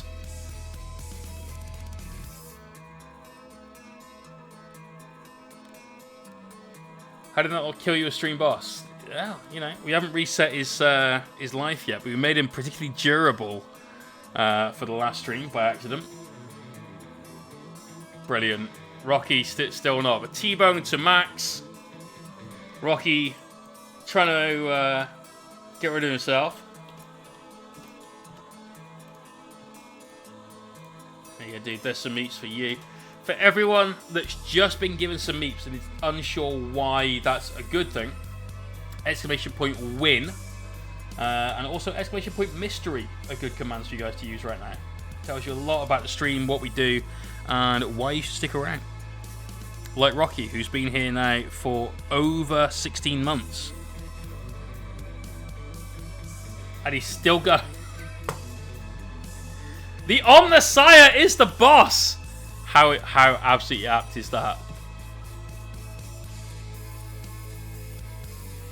There you go, dude. There's your meeps as well. Rocky finally committed seppuku and took himself out. You absolute mad lad. You crazy, crazy boy. But thank you. As always, mate. Really appreciate it. What else was silver? Belt, that. Bits on the bolter. We've got plenty of time to this. Sticking around because I was indoctrinated by Jay earlier on. I can't live without the trauma now. Dickhead.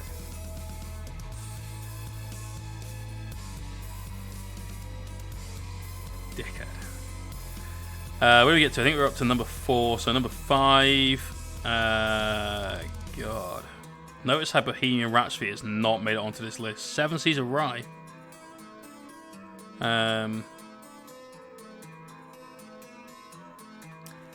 Yeah, it's just different, and it's one of the first Queen songs that I heard, and it's always had a special place because of that.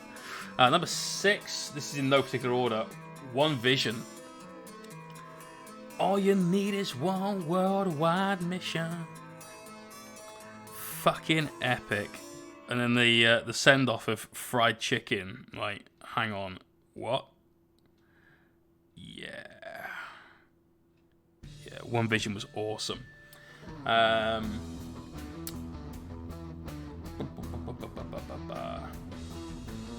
You're listening to Queen, yeah. It's been a great week, mate. Congratulations. And I hope this is everything you wanted it to be. And there you go. We'll leave it as that. Don't Stop Me Now. Overplayed. Good song. Don't get me wrong, but it's not one of my favourites just because it's overplayed. We said what have we said so far? We said Radio Gaga, One Vision, Friends Will Be Friends, Kind of Magic, Prince of the Universe, Hammerfall, Dragon Attack, because no one's ever heard of it, and it's a great little song to just sort of put on.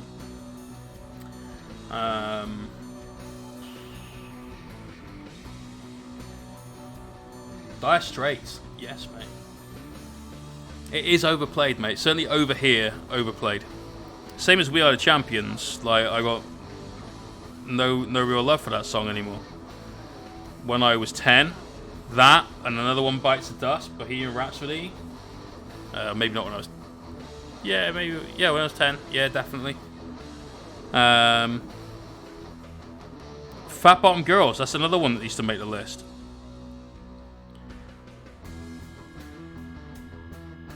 Just a good tune. And I think probably 9. Let's see, 10. What have we got this? Oh, we said Under Pressure as well. That made the list.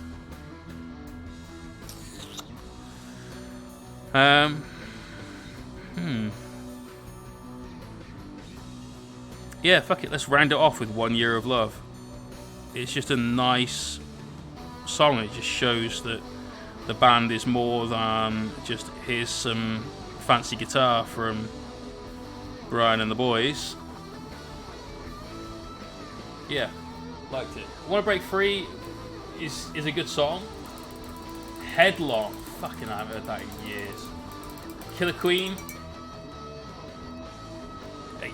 it's a great tune. Didn't not make my top 10 for any particularly malicious reason. Just didn't make the top 10. Breakthrough. Got to make that final breakthrough.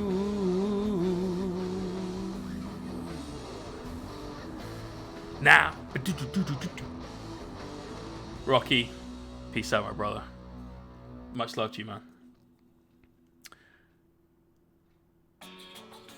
Absolute superstar.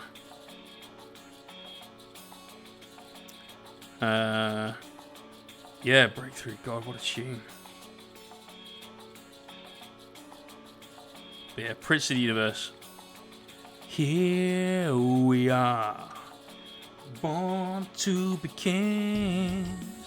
Just fucking awesome.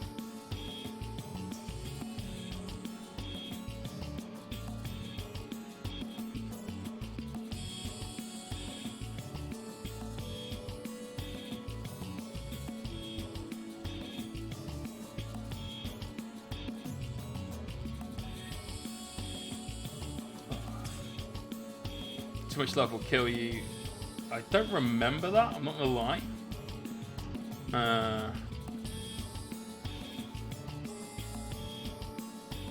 Well, has anyone seen the Queen film, Bohemian Rhapsody?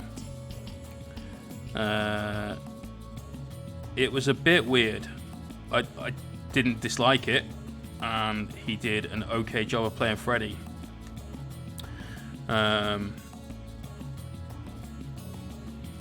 But I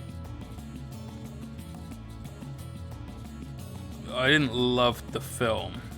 I loved the music from the film, and the fact they did the entire Wembley set at the end was just something else. Like, what more could you ask for at that point? That's so good.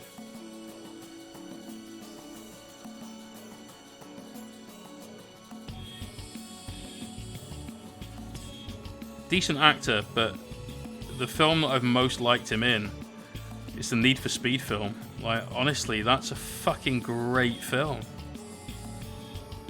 I have no idea how many times I've watched that. I watched it for the first time on a plane to Cuba, I think.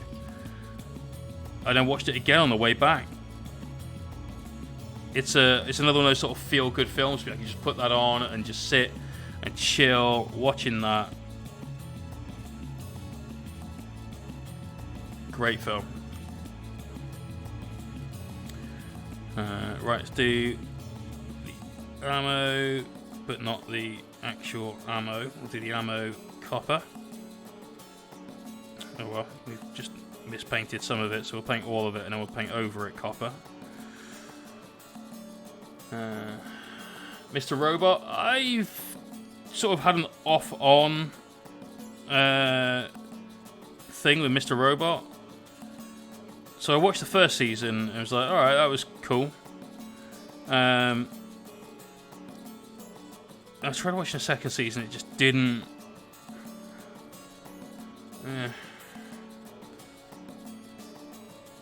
Holy shit. Crooked Grin, that's awesome. That is awesome.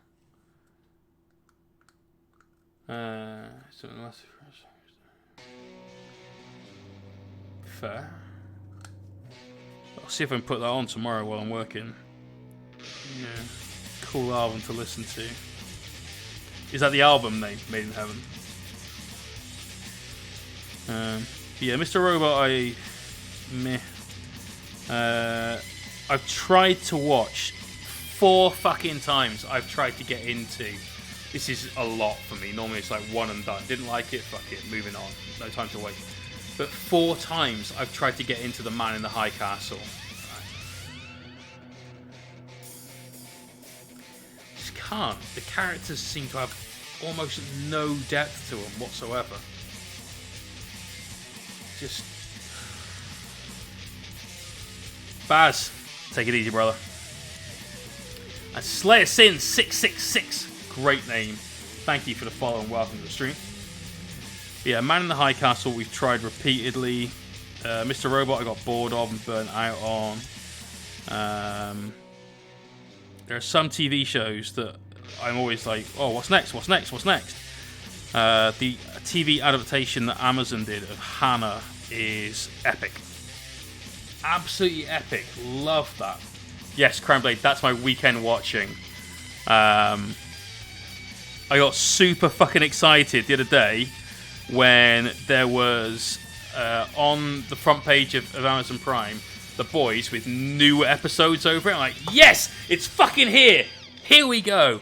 And I pressed play and it was like a season recap. I'm like, why? Or it was a trailer or some bullshit. I'm like, no.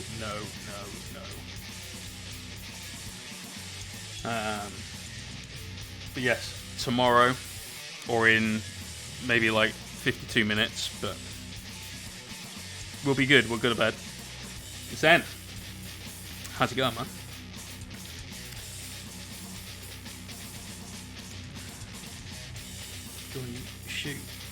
Shoot. Tiny spider.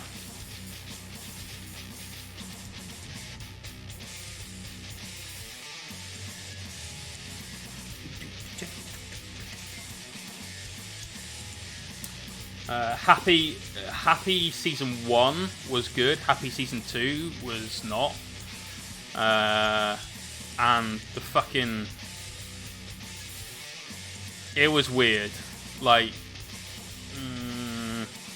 the fucking beetle people or beetle person or whatever was just a little like, no, that's just fucked up. The only problem with me and stuff like that is like I don't find it particularly disturbing. It's just like that's fucked up. But what I do find disturbing is how fucked up is the person that thought of this. Like, where's their head at? Ozark, I've heard good things about, I just haven't got round to it.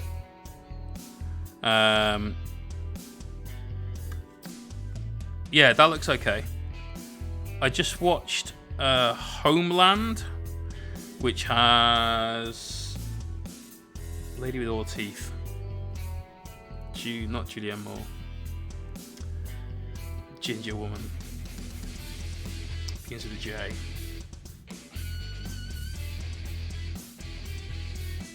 I think it begins with a J. Someone's going to know in the chat.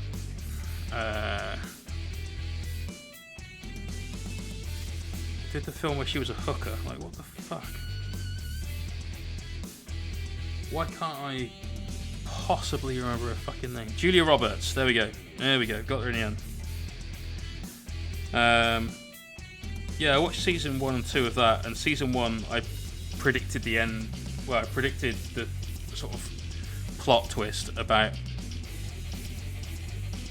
maybe the end of episode 2, and when it happened, it's like, yeah, okay. Curtin Raven, take out. We're not going to be on for much longer, maybe another half an hour or so at the most. So, see you soon. What else have we watched recently? Doom Patrol, by the way, I have seen. Sort of the first season. There is a second season, I think, now. But yeah, that was cool. That was alright. Didn't mind it. I tried... Oh, that's it. We did the Umbrella Academy recently. They're alright. Although the whole, like... Oh, he's my brother, but I don't like him. But I love this one instead. It's like, oh, shut up. The only good thing about the Umbrella Academy is number 5, if I'm honest. Everybody else is either well in need of some character development, or just restarting. But yeah, I thought that was quite cool. What was the one with Teen Titans, I think? Or Titans, whatever they called it. Yeah. Too much teenage angst. Might get over yourselves. Stop crying like a bitch. Life is bad, whatever. Move on over. So I wasn't in love with that. Haven't watched any more than about 25 minutes of the second season and then just turned it off. What I thought was good recently. There's not been a lot.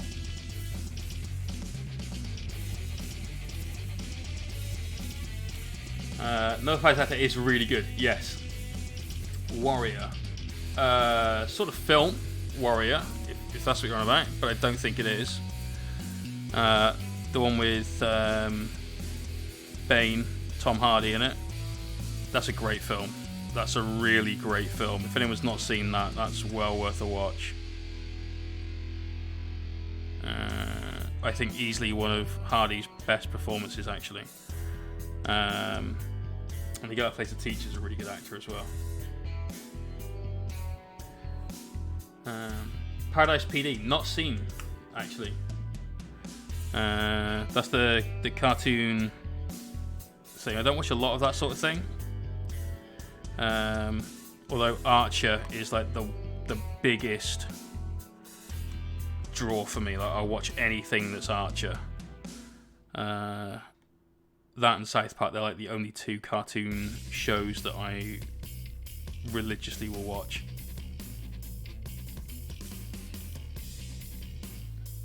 A guy I watch on YouTube, a channel called How to Drink.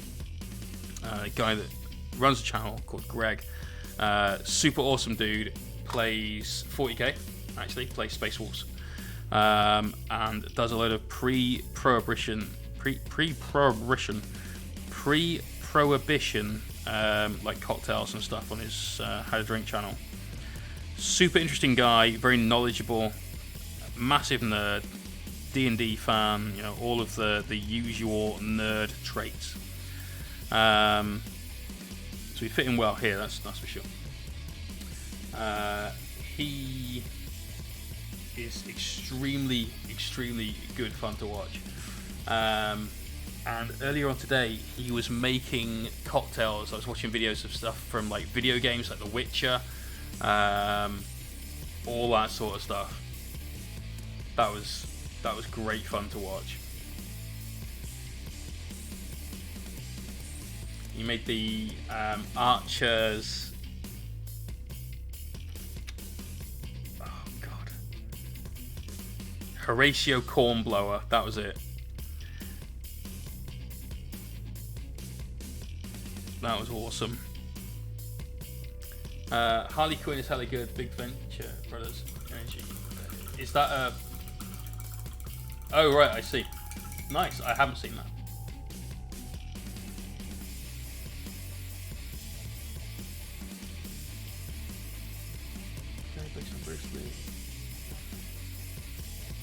Okay, yeah, that sounds cool, Crumbly. Let me get behind that. Right, we're going to go into the whip real soon. So, exclamation point Discord. If you've got something that you've been working on, you'd like to show off, you know, maybe it's something that you've just finished, maybe it's something you're halfway through and a bit stuck for direction, perhaps. Exclamation point Discord. Get a link over to that. Go and post some pics in the work in progress gallery. We're going to take a look now. We'll bring everything up over onto the stream so you guys can see each other's work and so on. And We'll see if there's any constructive feedback we need to give. If not, we'll just tell you how great your stuff is. So there we go. So far, we've got a little base colors down. We're ready for a little washes on our Imperial Fist. So we went from a red miniature, not even an undercoat, put a black undercoat down. Did some pre-shading with white, some pre-shadowing. That could be what we call it, pre-shadow. That could be cool, pre-shadowing. With some scarlet ink. Then we did some lemon yellow over the top of that for a really obnoxiously bright Imperial Fist. Got some red going on over here. We've done flame red on the helmet to make it stand out, not just from the shadows, but from the lemon yellow in general. We've done the back of his fist. Oh, damn it, that's where the silver needed to go. Never mind. I knew there was something else to paint silver. We've got all this to do as well, so it doesn't matter.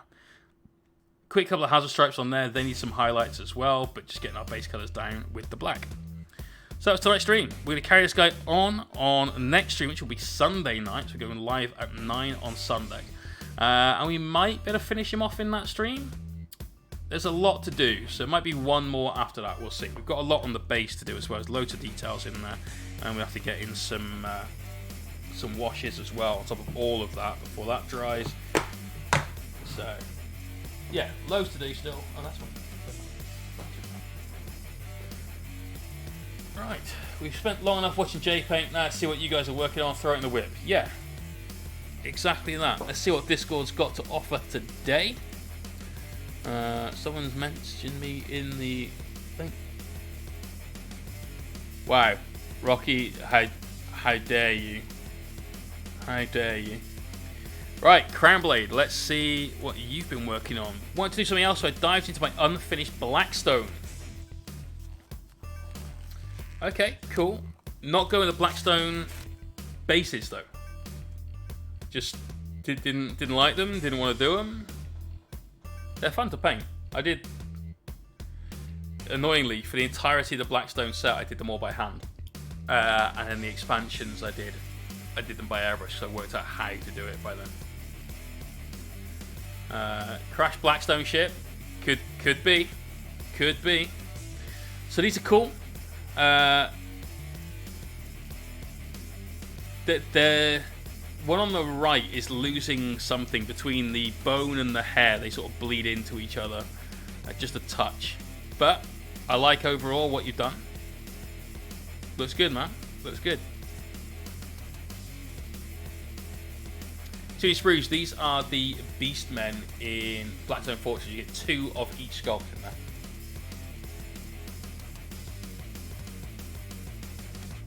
Hobo J. So, he's not chasing the meta, he promises. But he did tell me the other day, if you can't beat him, join him, after playing somebody's Space Marines, who's in the chat right now. I kind of tried to urge you to go back towards Dark Angels. I used to play Dark Angels when I first met Jake. It was Emo Jake, because I played Dark Angels.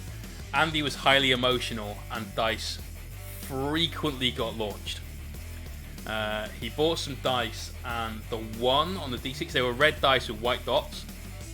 The one on the D6 was massive. It was like a really, like, say the dice was a 16mm regular sized dice. Well, the one would extend out to like here, both sides. So it was like almost 3 times that. It was this enormous, great big circle. For some reason, I don't know why, but he rolled 1, and like it looked like a fried egg. Like, fried eggs! Very dimpled 1. And so every time he rolled once, it became fried eggs, until somebody pointed out that Jake Eyes was a good name for double ones. There was lots of dice that got thrown by this man. Very angry man. But doggos.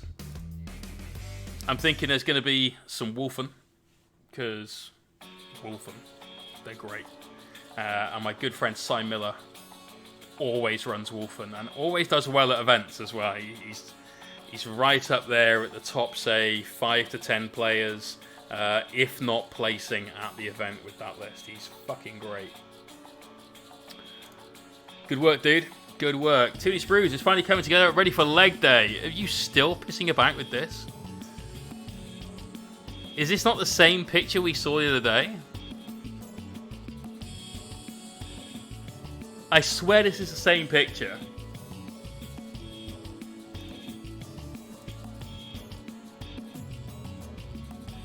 God, that's so mangled.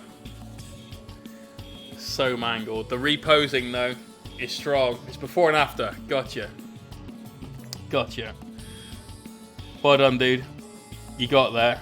Shot glasses for the win. See, you couldn't do that with a Citadel hobby holder. Loving it, dude. Crazy Anked started on a Primaris Dante. Okay. Yeah. He's got the classic backpack, which is good because he should have. Little melter pistol. Little axe. Yeah, it's cool, man. Where did the Blood Angel suddenly come from? We've gone from insisting on a fisting to space vampires. Ritio Santi, I think what you really mean is, who do those Seraphim think they are with those melter pistols? Dante is one old motherfucker. Both the mini and the lore. He has been around for forever. Absolute forever. I think that's more than Stormcast legs. That's Stormcast body. Marine shoulder pads, custodes, armor flaps. I'm not sure what they're meant to be called, but armor flaps. I'm not sure where the arms are from, but there's a Sanguinary Guard mask. You know, lots of kits there. Plodrons, brilliant, brilliant.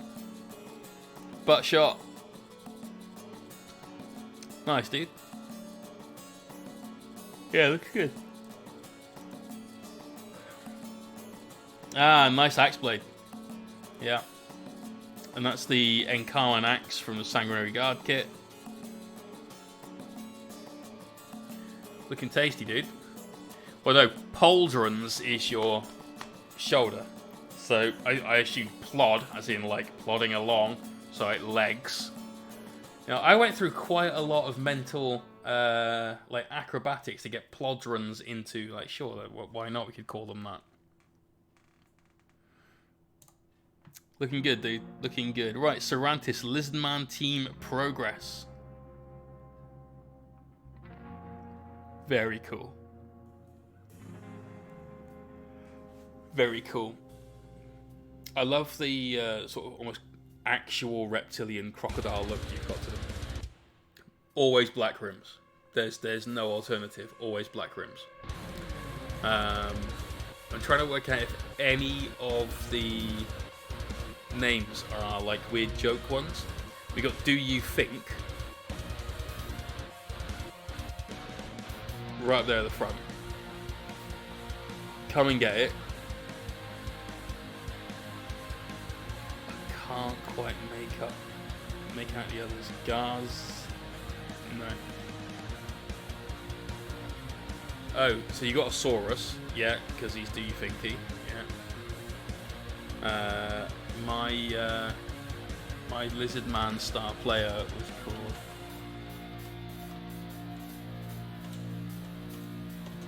that back in the day. Oh, Gruesome, yeah, okay.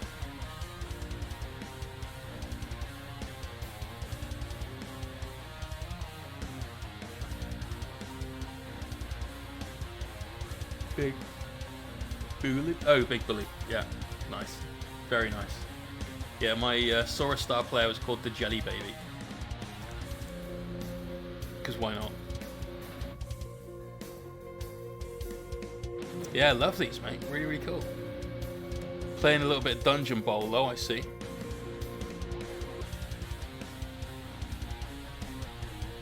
Yeah, nice work. Love that super dark metallic really nice reset scene. Those eyes are so hard. They look it. They look it, mate. But well done, you nailed it.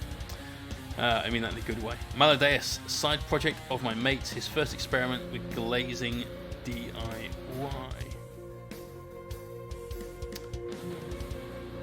Okay, I mean, the eyeball's weird. I'm trying to work out if a sculpted detail or painted detail or both. Overall, I like this. It's cool. There's a lot that you can do with those highlights, though.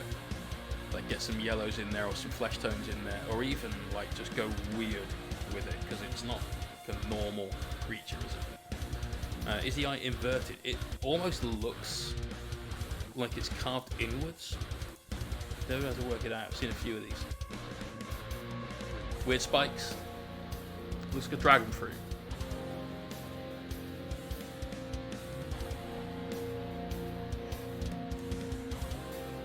Here we go. Let's get a proper shot here. Yeah, I think that's sculpted because I've seen the same thing on like every one of these that I've seen. If there's Cyclone color scheme, like ice cream. I don't think I've had that. What's a Cyclone ice cream? I guess red and white. Obviously, it plays some sort of role in it.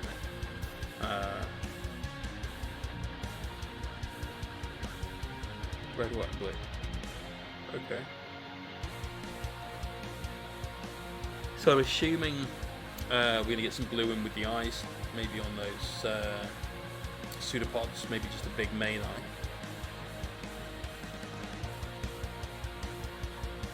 So is that like strawberry, vanilla, and blue flavored?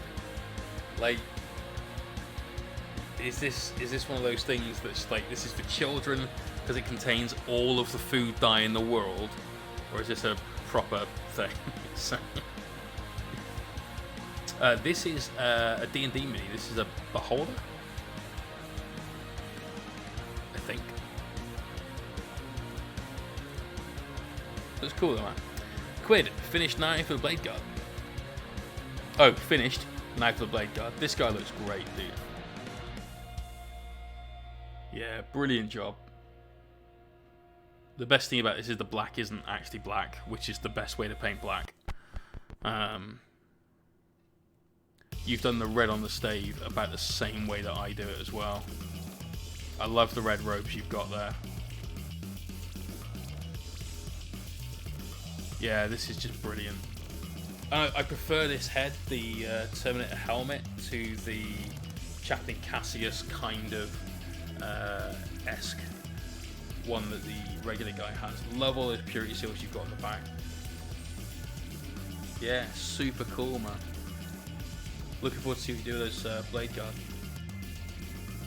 Saragon, right, here we go. Panel line done. Found the SMS that needs to get painted up, posing her with her sister ship. So he's been working on the hammerhead down at the bottom. Oh, that's a lovely bottle there, mate. Lovely bottle. It's not what's in this, but that's a lovely bottle.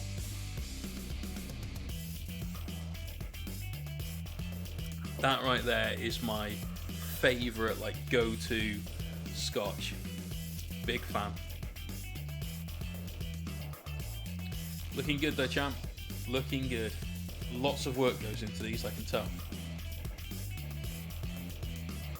Very, very nice.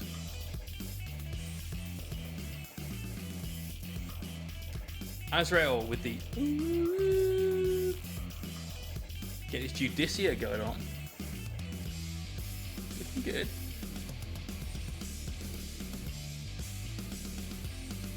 You've gone with the crazy eyes for sure. We've got Christopher Walken. So you see, the thing is, love it. You've got a painting style that's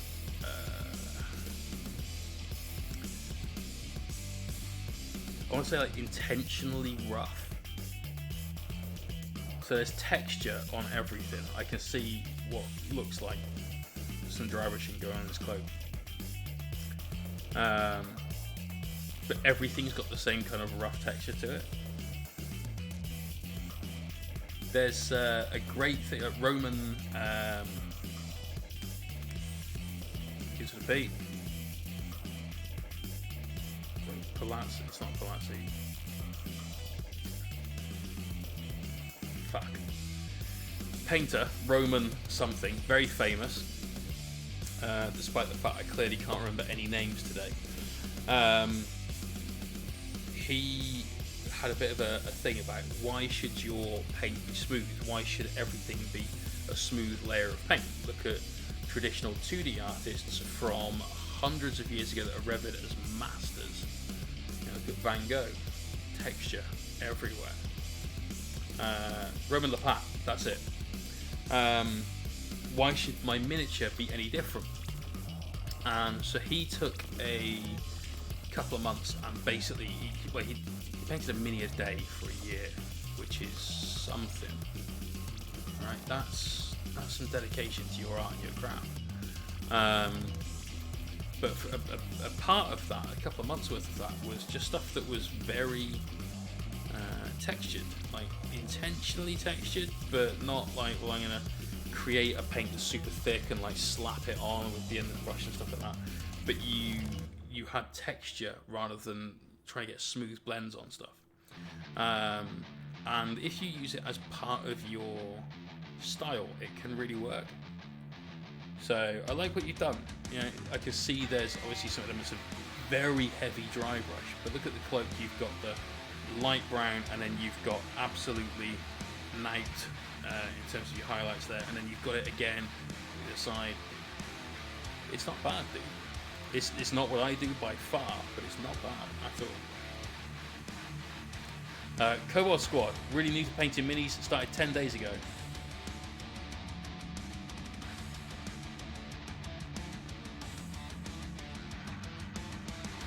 Okay.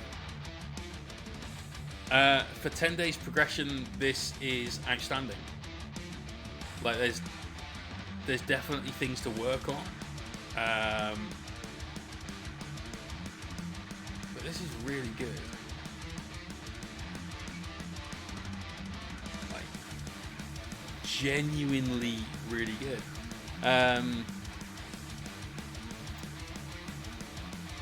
So the difference between this and something that I would paint is the armor is flat. Painting for 2 months now, I have to learn a lot. Mate, you're doing really well. Azrael, honest to God. Keep doing what you're doing. Just make every day like I'm going to be better than yesterday. Okay? But yeah, your red is kind of flat. So the things to look for moving on from this is to apply shades and highlights in the areas that make sense to have them. Don't draw boxes around stuff, ignore what the heavy metal team do. Unfortunately, it's a way that's easy to teach people how to replicate. That's how they paint. They don't teach you how to paint. But yeah, great job, dude. Really good job. Way better than when I was painting for 10 days, by far. Although mine was also a Blood Angel. 30 cheeser fights with Cheesemorph. So these are cool. We saw these on the Hellstorm stream. And this is the kind of thing that I'm kind of in favour of when it comes to 3D printing. This is all 3D printed. When it is an entire sculpt of something that isn't a GW product but is kind of inspired by. Bases have been printed as well. The whole thing is like an entirely 3D printed army. But they're G-Sealer Colts. Skaven. I think this is great. Really good job, dude. Nice paint scheme. Easy to sort of replicate. Lots of dull colours. Bright blue, bright green. Both stand out a lot. Good work. And the last one, Crazy Yank. Oh wait, no. I think this just got in there. Crazy Yank for the classic match. Not planning on starting a new army with them, but there's always an option. Nice. Very nice, dude. Similar basing as well. Obviously, they fit together. Nice little diorama. Very cool, man. Very customized Tyranid as well. Overall, top stuff. Yeah, cheese stealer Colts. That's right. Right, last one. Cakefish repainted. The orange was too dark. My first attempt at making my own flesh colours. Okay.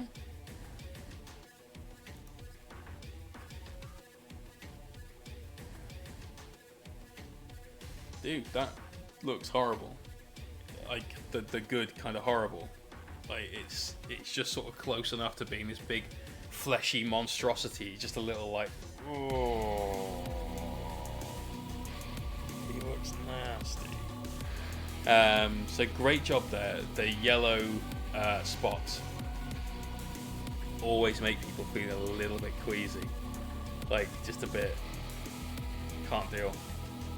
There. So nice job on those. I think this is definitely an improvement over the previous version. There is unfortunately a chuffing gigantic chasm down the front of his leg, which I'm trying real hard not to look at. Other than that, your next steps are similar to the advice we gave on the last one, which was to increase your contrast. So because you've got something that's very pale, with the horns, maybe go from a really dark brown, almost verging on black, where they meet the skin, going out and upwards to bone.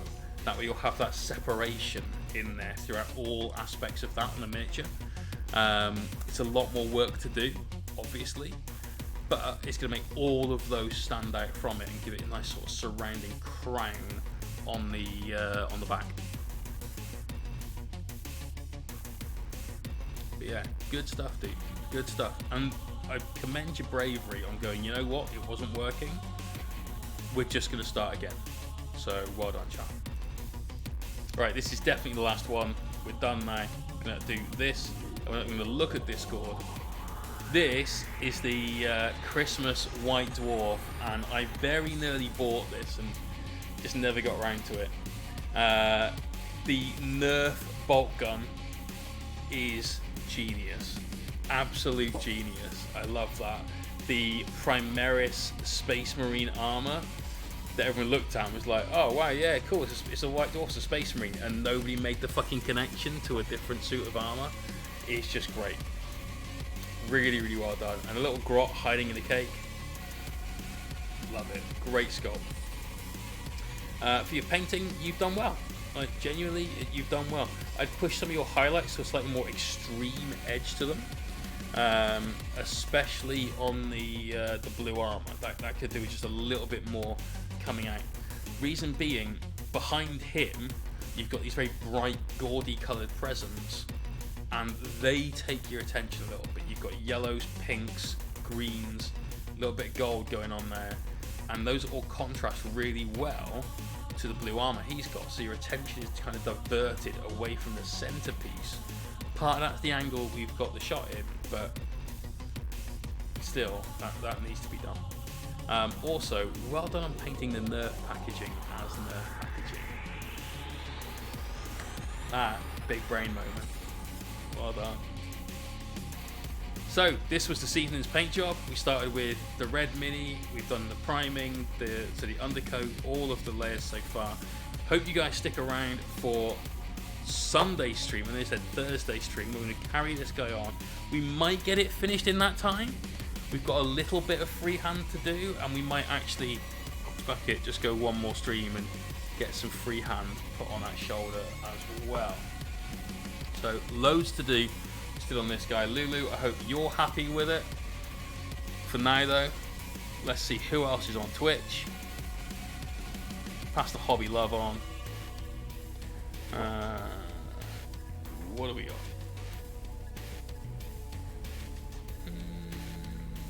Could go there. This is the start opener. It'll work, perhaps. No, let's go this. Let's do. So there's me. That's great. Who else we got? This looks cool. Yeah, I think he's just moved his mini out of sight, but we're looking at doing some oil paints.